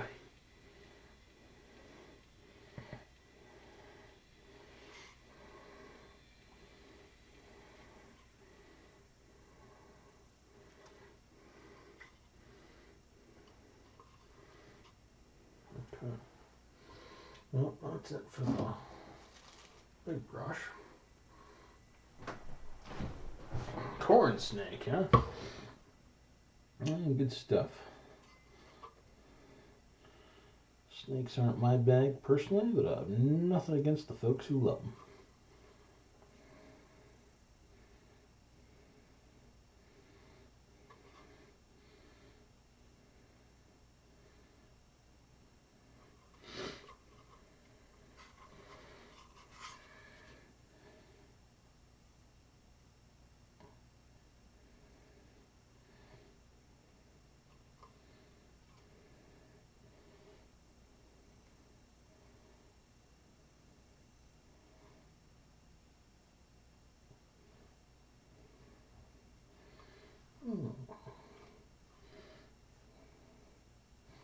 Okay, good. Just wanted to make sure the camera angle was all right.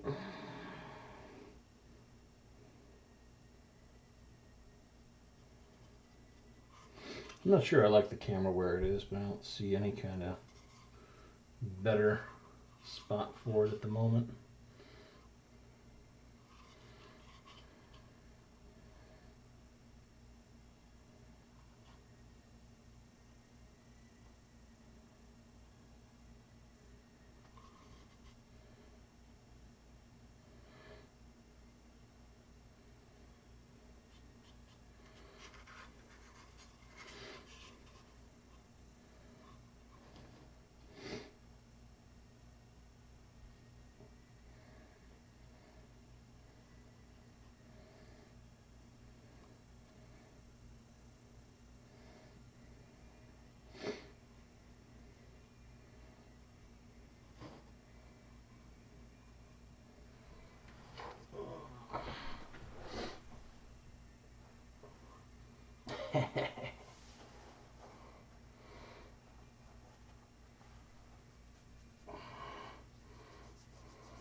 I generally like pets that have no difficulty showing affection.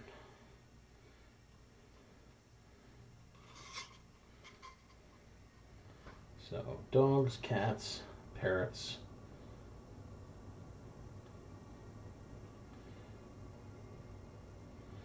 I know that just about every snake owner out there will tell me that snakes can show affection. I have no reason to doubt it. I just haven't personally seen it because I'm just not a snake fancier.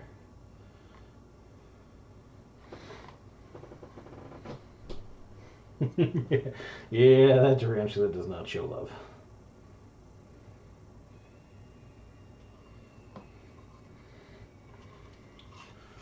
If I can't huggle snuggle it, it just won't work out for me.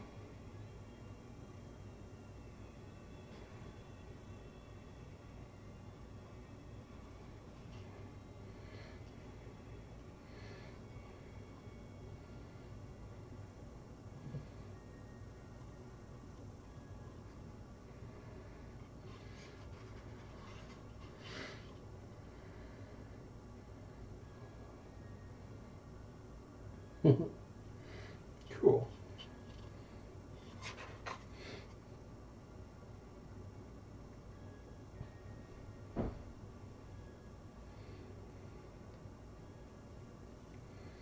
Snakes are definitely very unique. No matter what all else is about them, they are always exceptionally unique.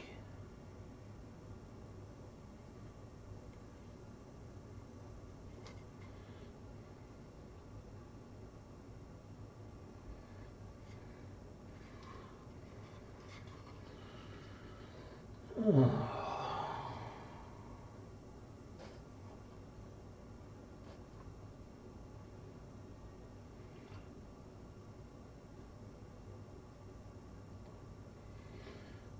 little detail painting is exactly what I needed to take my mind off the mache.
Oh, pardon.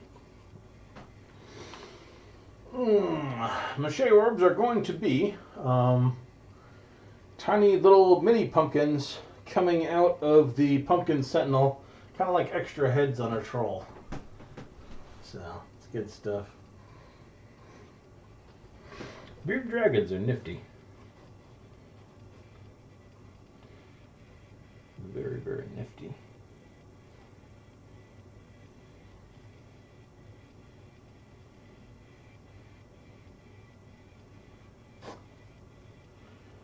The most unique pet I ever saw was an iguana that our head of department had when I was over in the UK.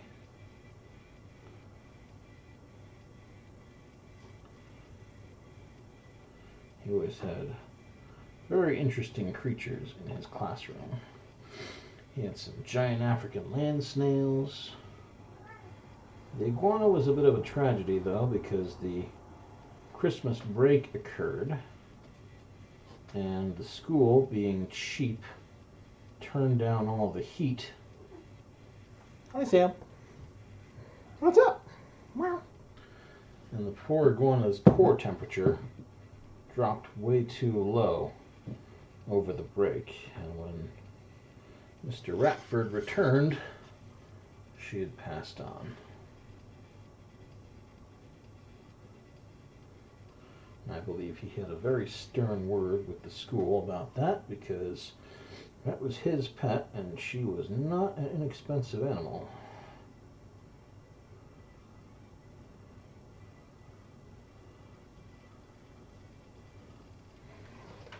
Sam, where'd you go? You milling around the room? Hi, Match. You made chirpy noises. Yeah, I try to give it a refresh.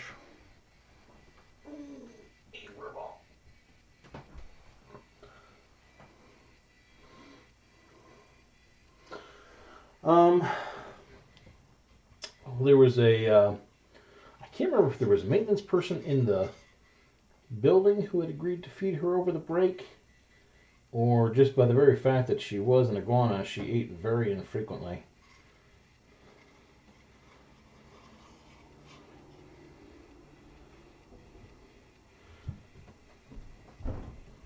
Hey, buddy bear. Let's put the cap on this before you knock it over. Hi!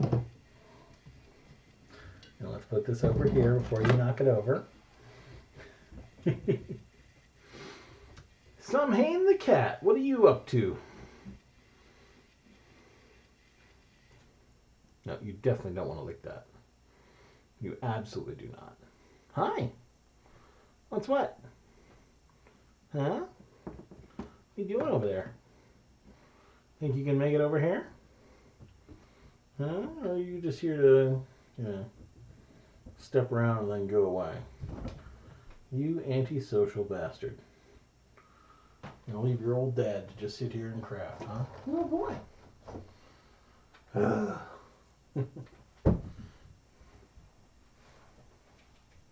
Come here. Good boy.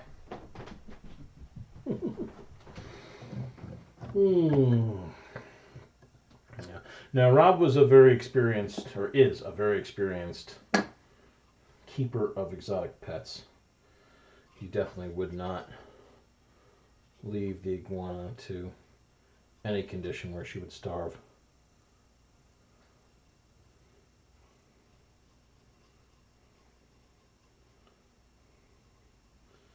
Absolutely not.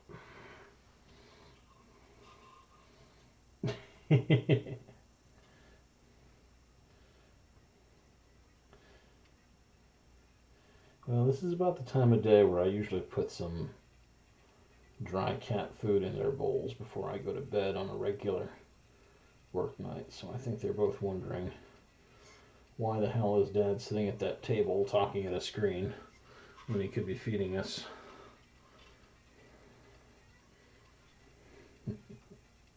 You know, cat logic.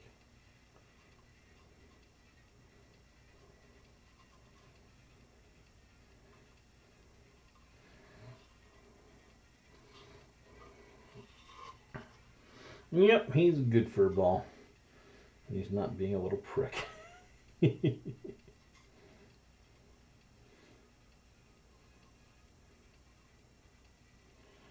does love to hop up in areas where he knows he's not supposed to be. And as soon as I come walking in that direction, I hear a thump thump as he hops down.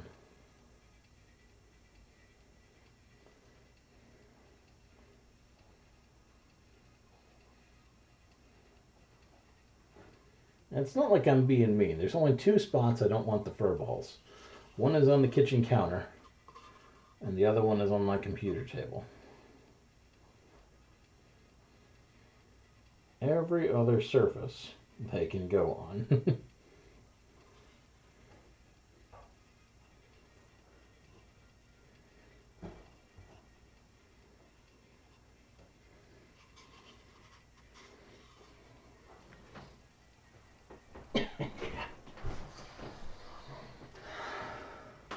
That is true. He's just being a cat.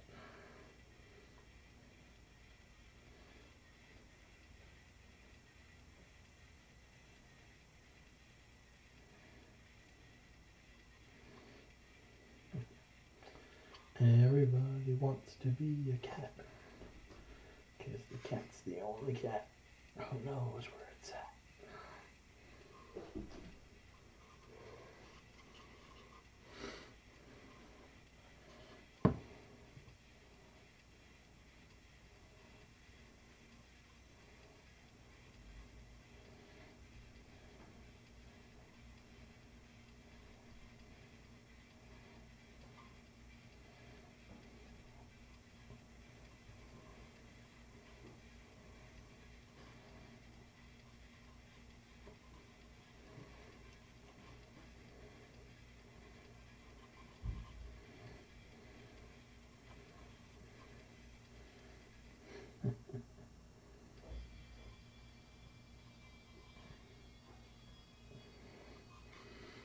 Bloody crevasses.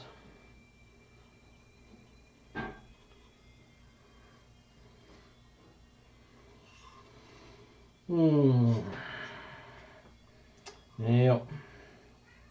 Meow.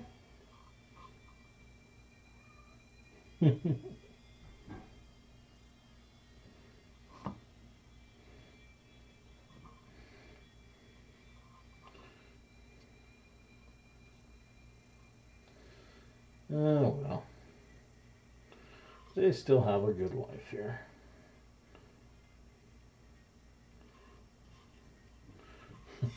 They just don't go outside because too many of my little fur balls have been lost to the great outdoors.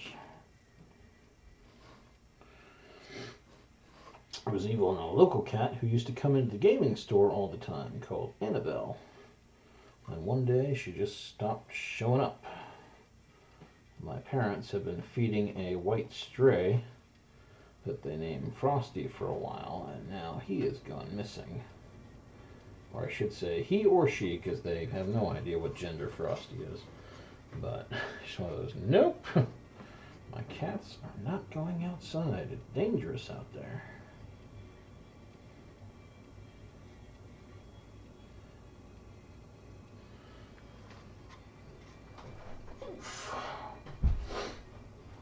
Yeah. Any fur ball I plan on keeping is staying as an indoor cat. I don't care if they don't like it. This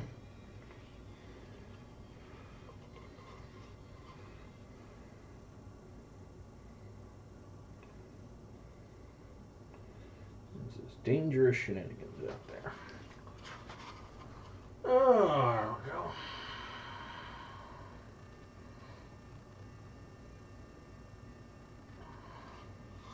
Oh dear.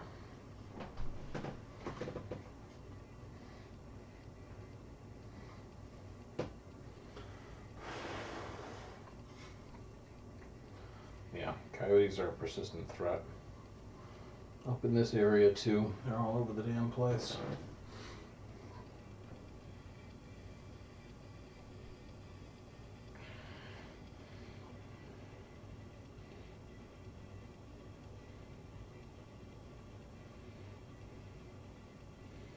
Yeah, this is good. Might even get a box done tonight.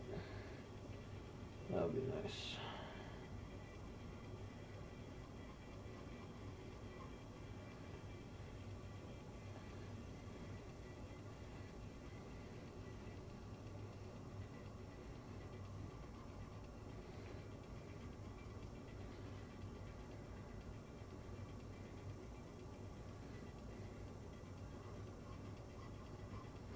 I think I want to varnish this one though.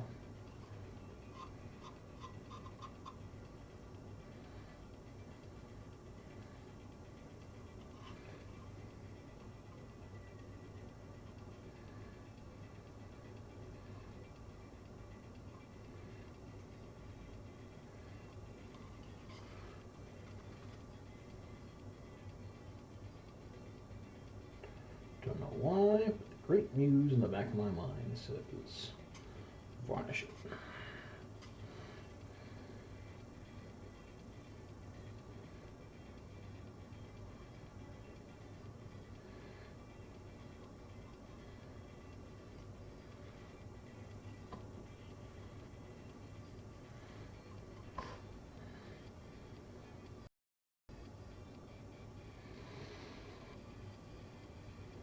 I also don't want to rush the drying phases.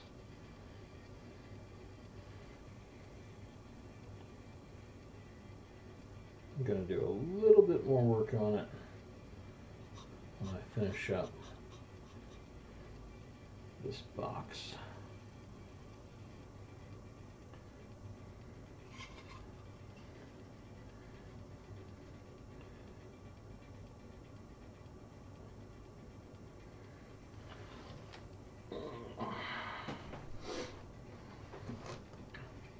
I think the skeleton is going to take a while though, just because of all the detail work I'm planning on doing on it. And the other things too is if I have it out on Halloween, which I'll be damned if I don't, but if I have it out on Halloween, it's going to require a fair amount of light.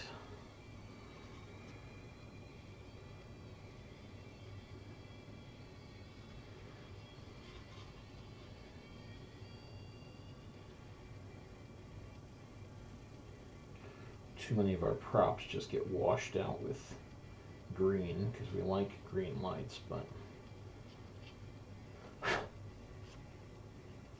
if nobody can see your prop, then why'd you put all the effort into it?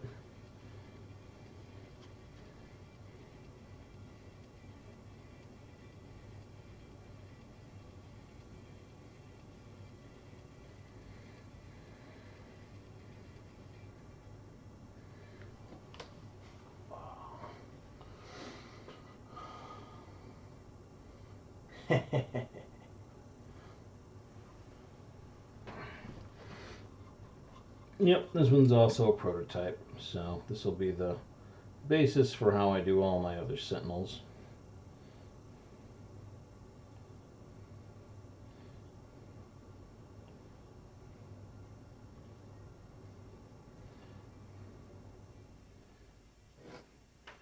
A couple other guys online seem to be able to just fire them right out, so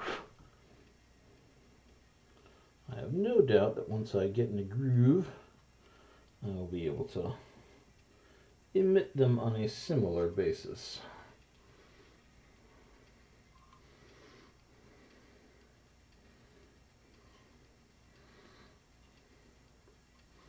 Alright, 2 more.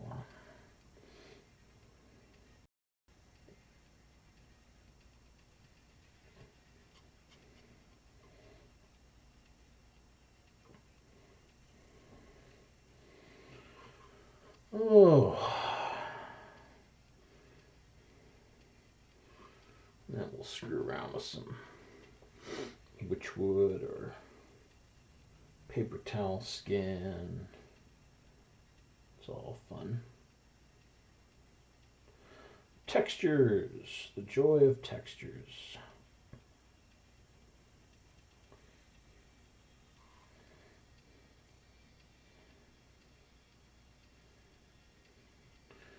Give me a texture and I'll give you a paint job.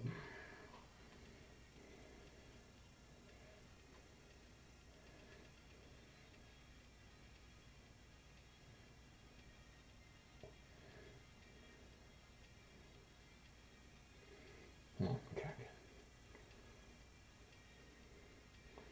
Thought a section of this thing had smacked into the something and crumpled the wood. I was going, but it's not.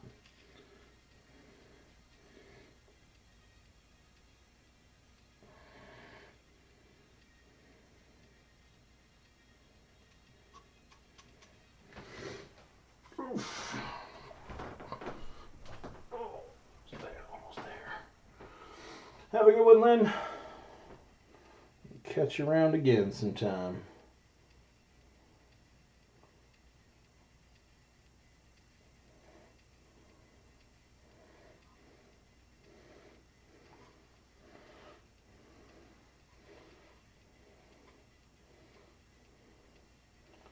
All right, last root.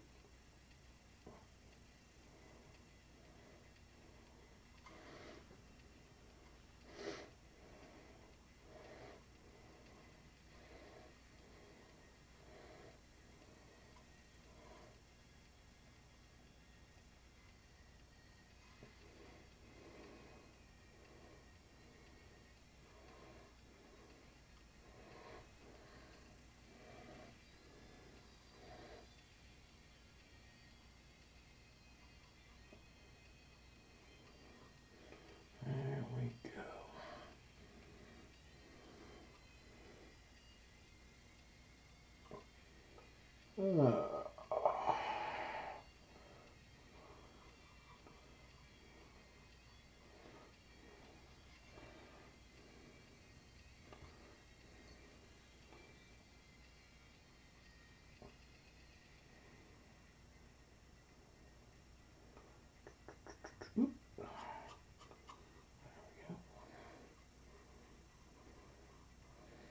All right.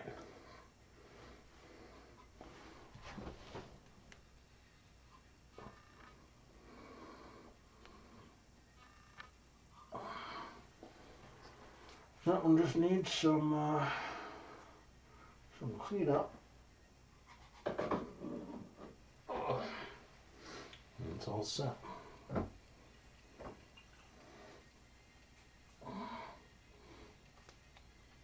Really? Didn't know YouTube could have major screw ups that bad. Oh my god. Ow. Alright, good. I need to get I need to get to the mineral spirits. Oh my god, what the hell?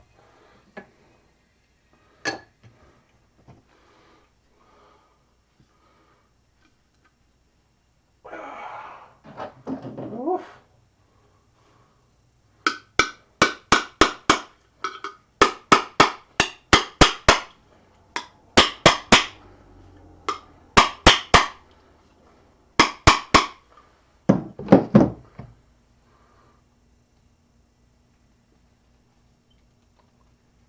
it's not gonna work.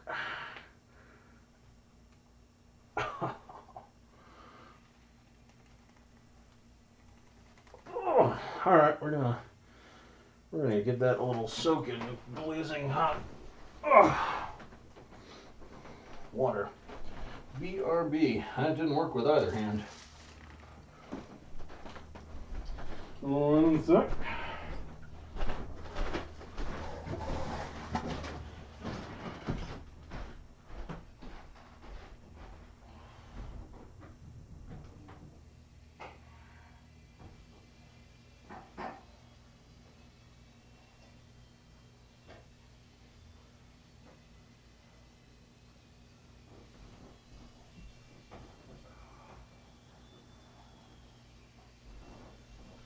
Careful, Mitch.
Yeah, that didn't work either.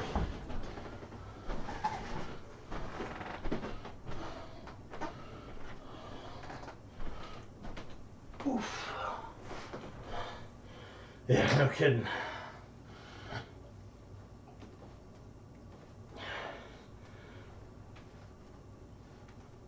Oh, what in God's name is this miserable hunk of junk held on with? Ugh. Ugh. Ugh.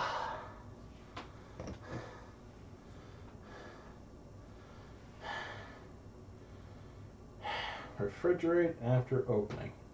Kiss my hiney.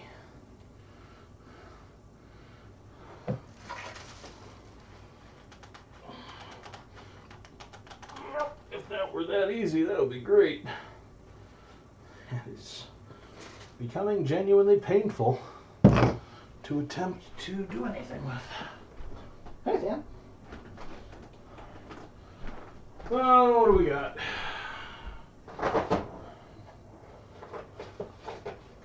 Drill. Tempting. Lighter. Tempting.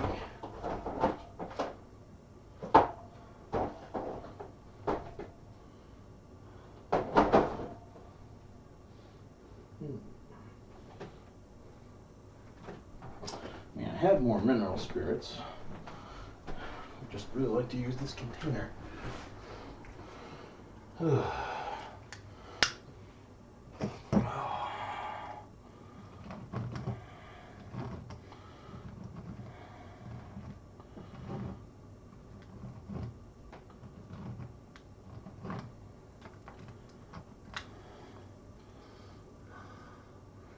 Really?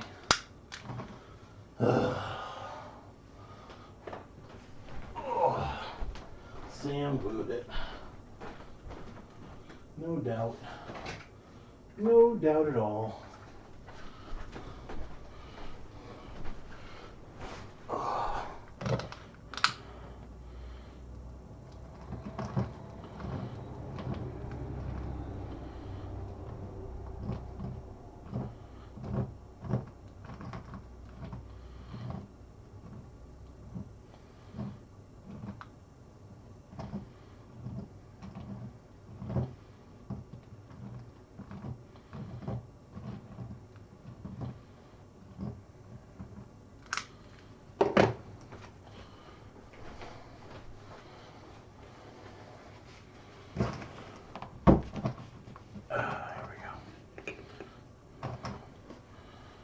The old Indian fire trick worked beautifully.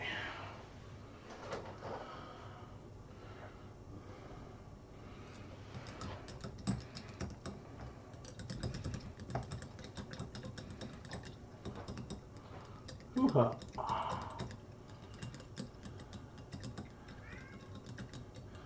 Oh, I want to hear it from you. You glued the mineral spirits shut. You old bugger.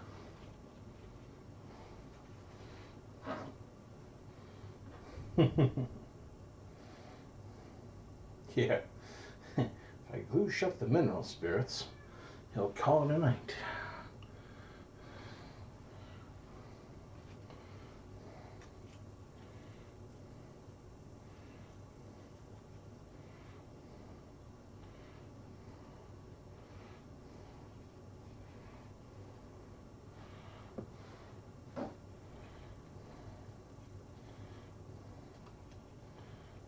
There we go.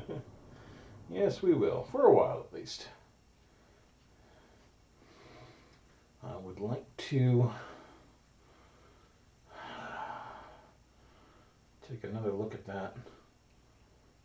Clean there. Get newspaper around the top arm holds. And we'll see where we go from there. Let's not get anything done off tonight. There is this. That one's done.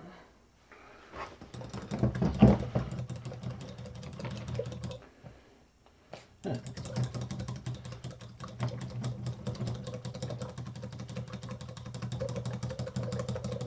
I love mineral spirits.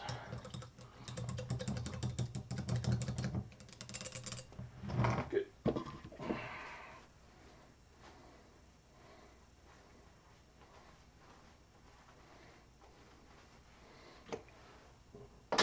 Alright, let's seal that up.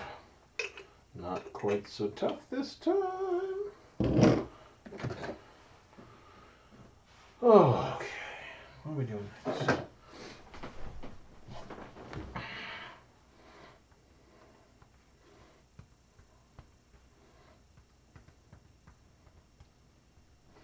It's not going anywhere.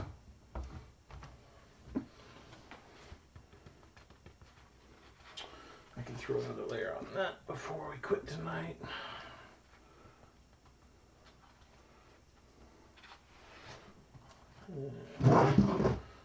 Fancy doing anything else with that. Alright. Let's get...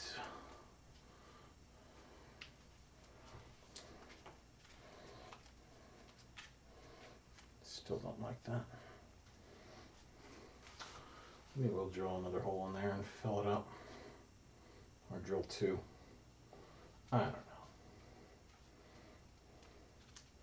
I don't know. We'll see. But I do want to get topped. Done.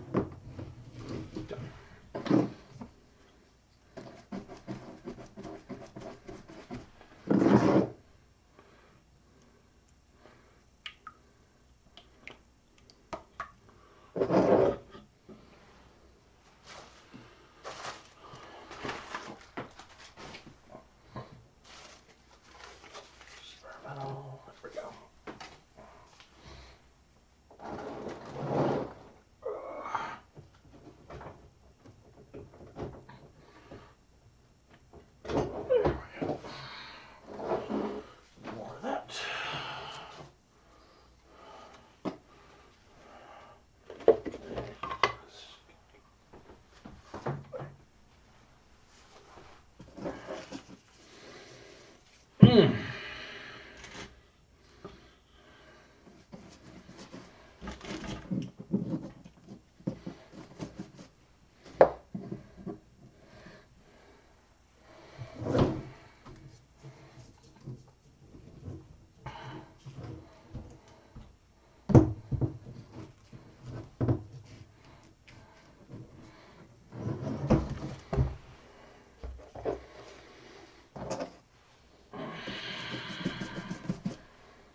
get some paper clay ready for next time I do this.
I wonder how much paper clay I'm going to load this thing up with.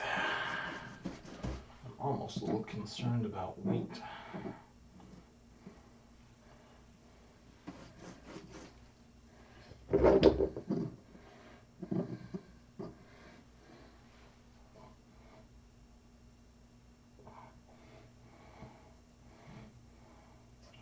Suppose I shouldn't worry too much though.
And last one.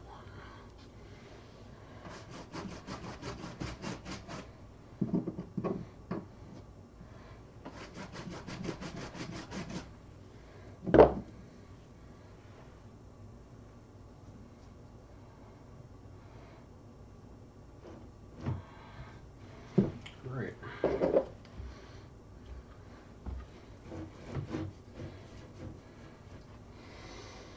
Don't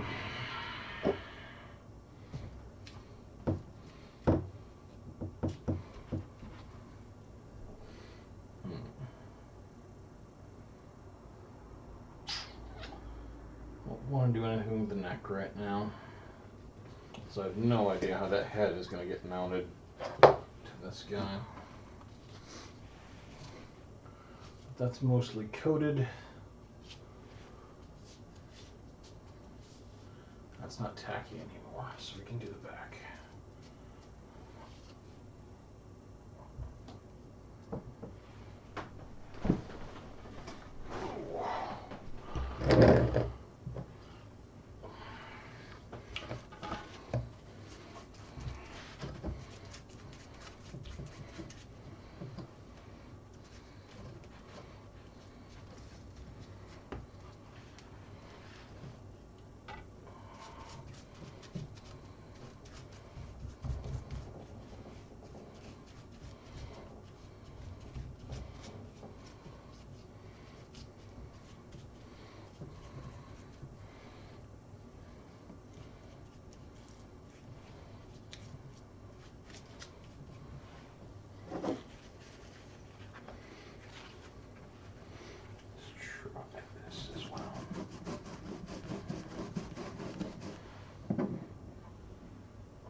coated.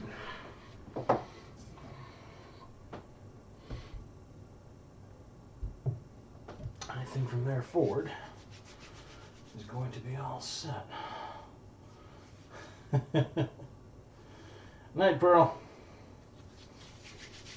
Have a good one. And getting towards done myself. I think I'm going to throw another layer or two on these guys. That thing is ready for clay. We'll have to see how the Great Beach Ball Rescue.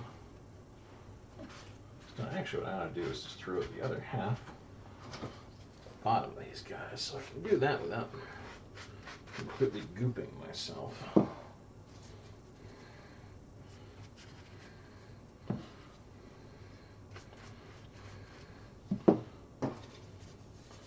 That's nice and simple.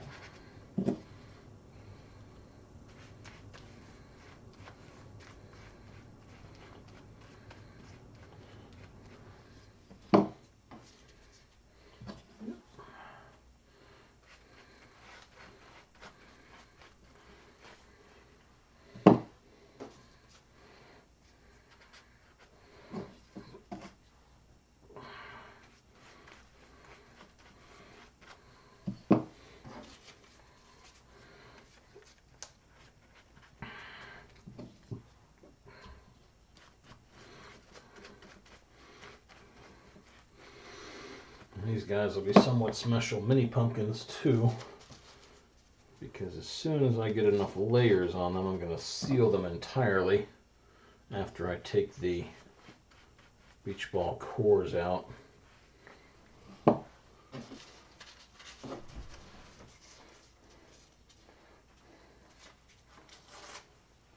Take care, Rainbow. Catch you later on.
Make sure we leave an aperture wide enough for the ball to come out.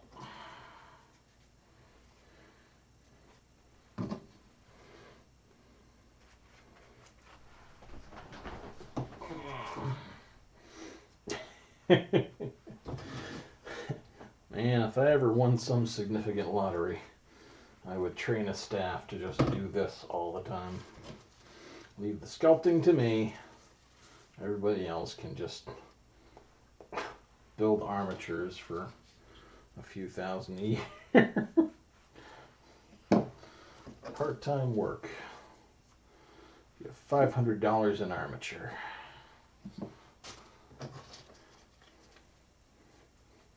Just so I don't have to screw around with it.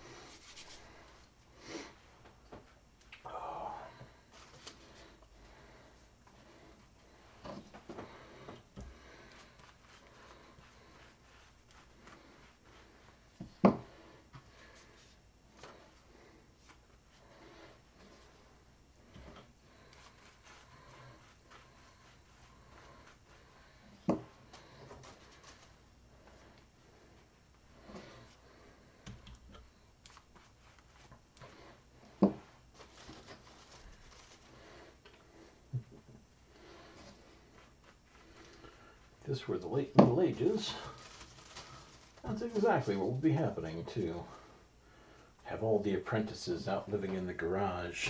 And all day long they would just make armatures for me.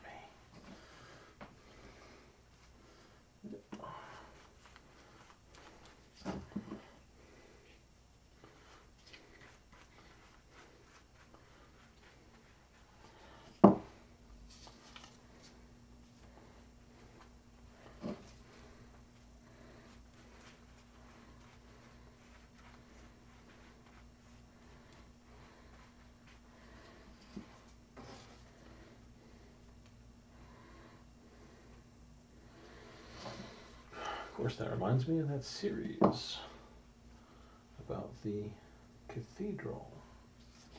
Cathedral by the Sea. Something Del Mar.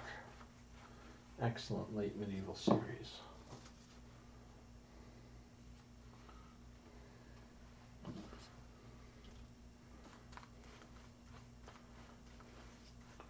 Maybe it was Cathedral of the Sea. Something Del Mar. Mar in the sea.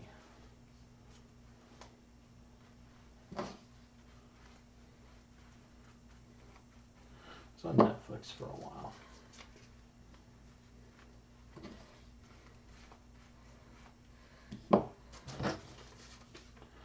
It's about the guy who did very well for himself, despite not having the best start.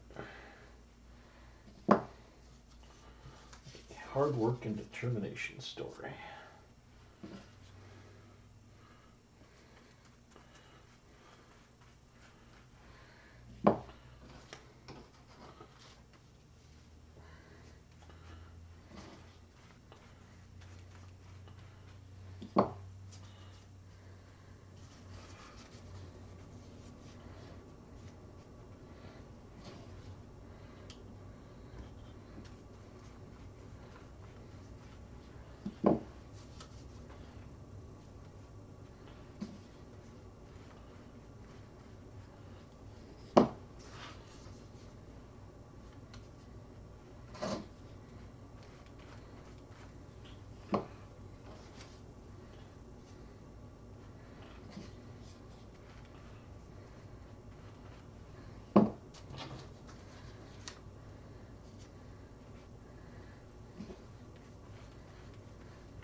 So all the bits used up. That one's got 3 layers. I can't wait to see how well that dries. This stuff is already getting like iron.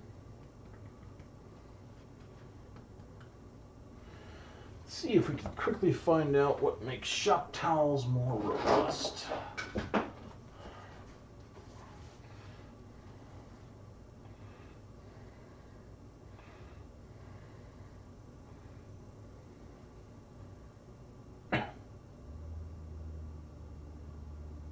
What makes shop towels stronger?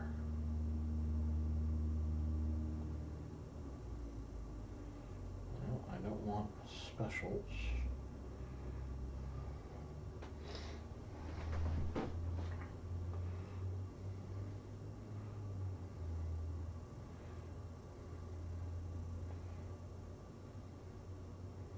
No, I don't want to download the thing. I want to follow the link. Come on.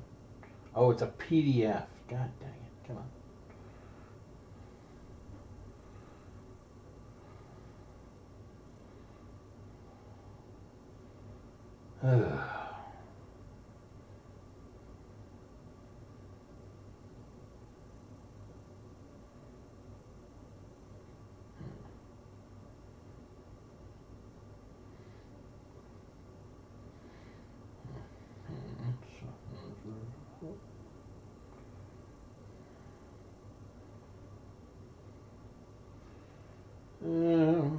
Looks like it's the ply.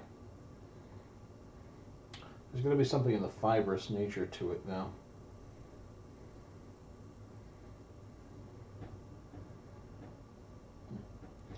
Oh well.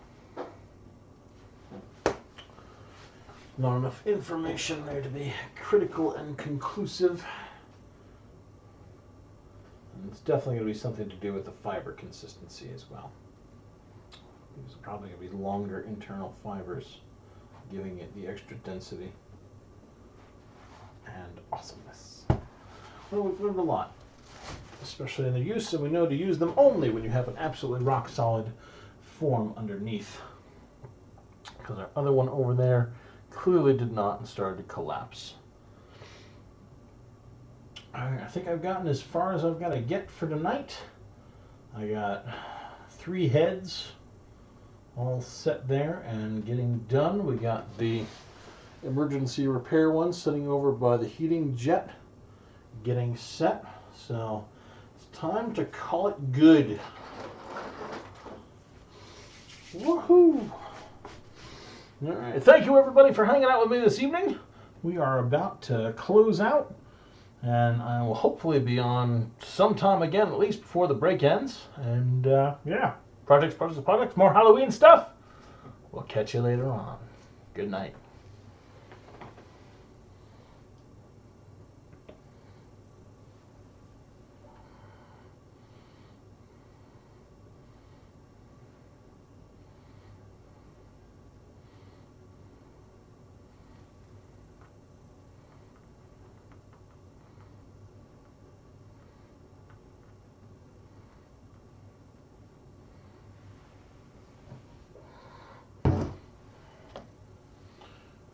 That's scrap, that's scrap, this is scrap. That needs a wash.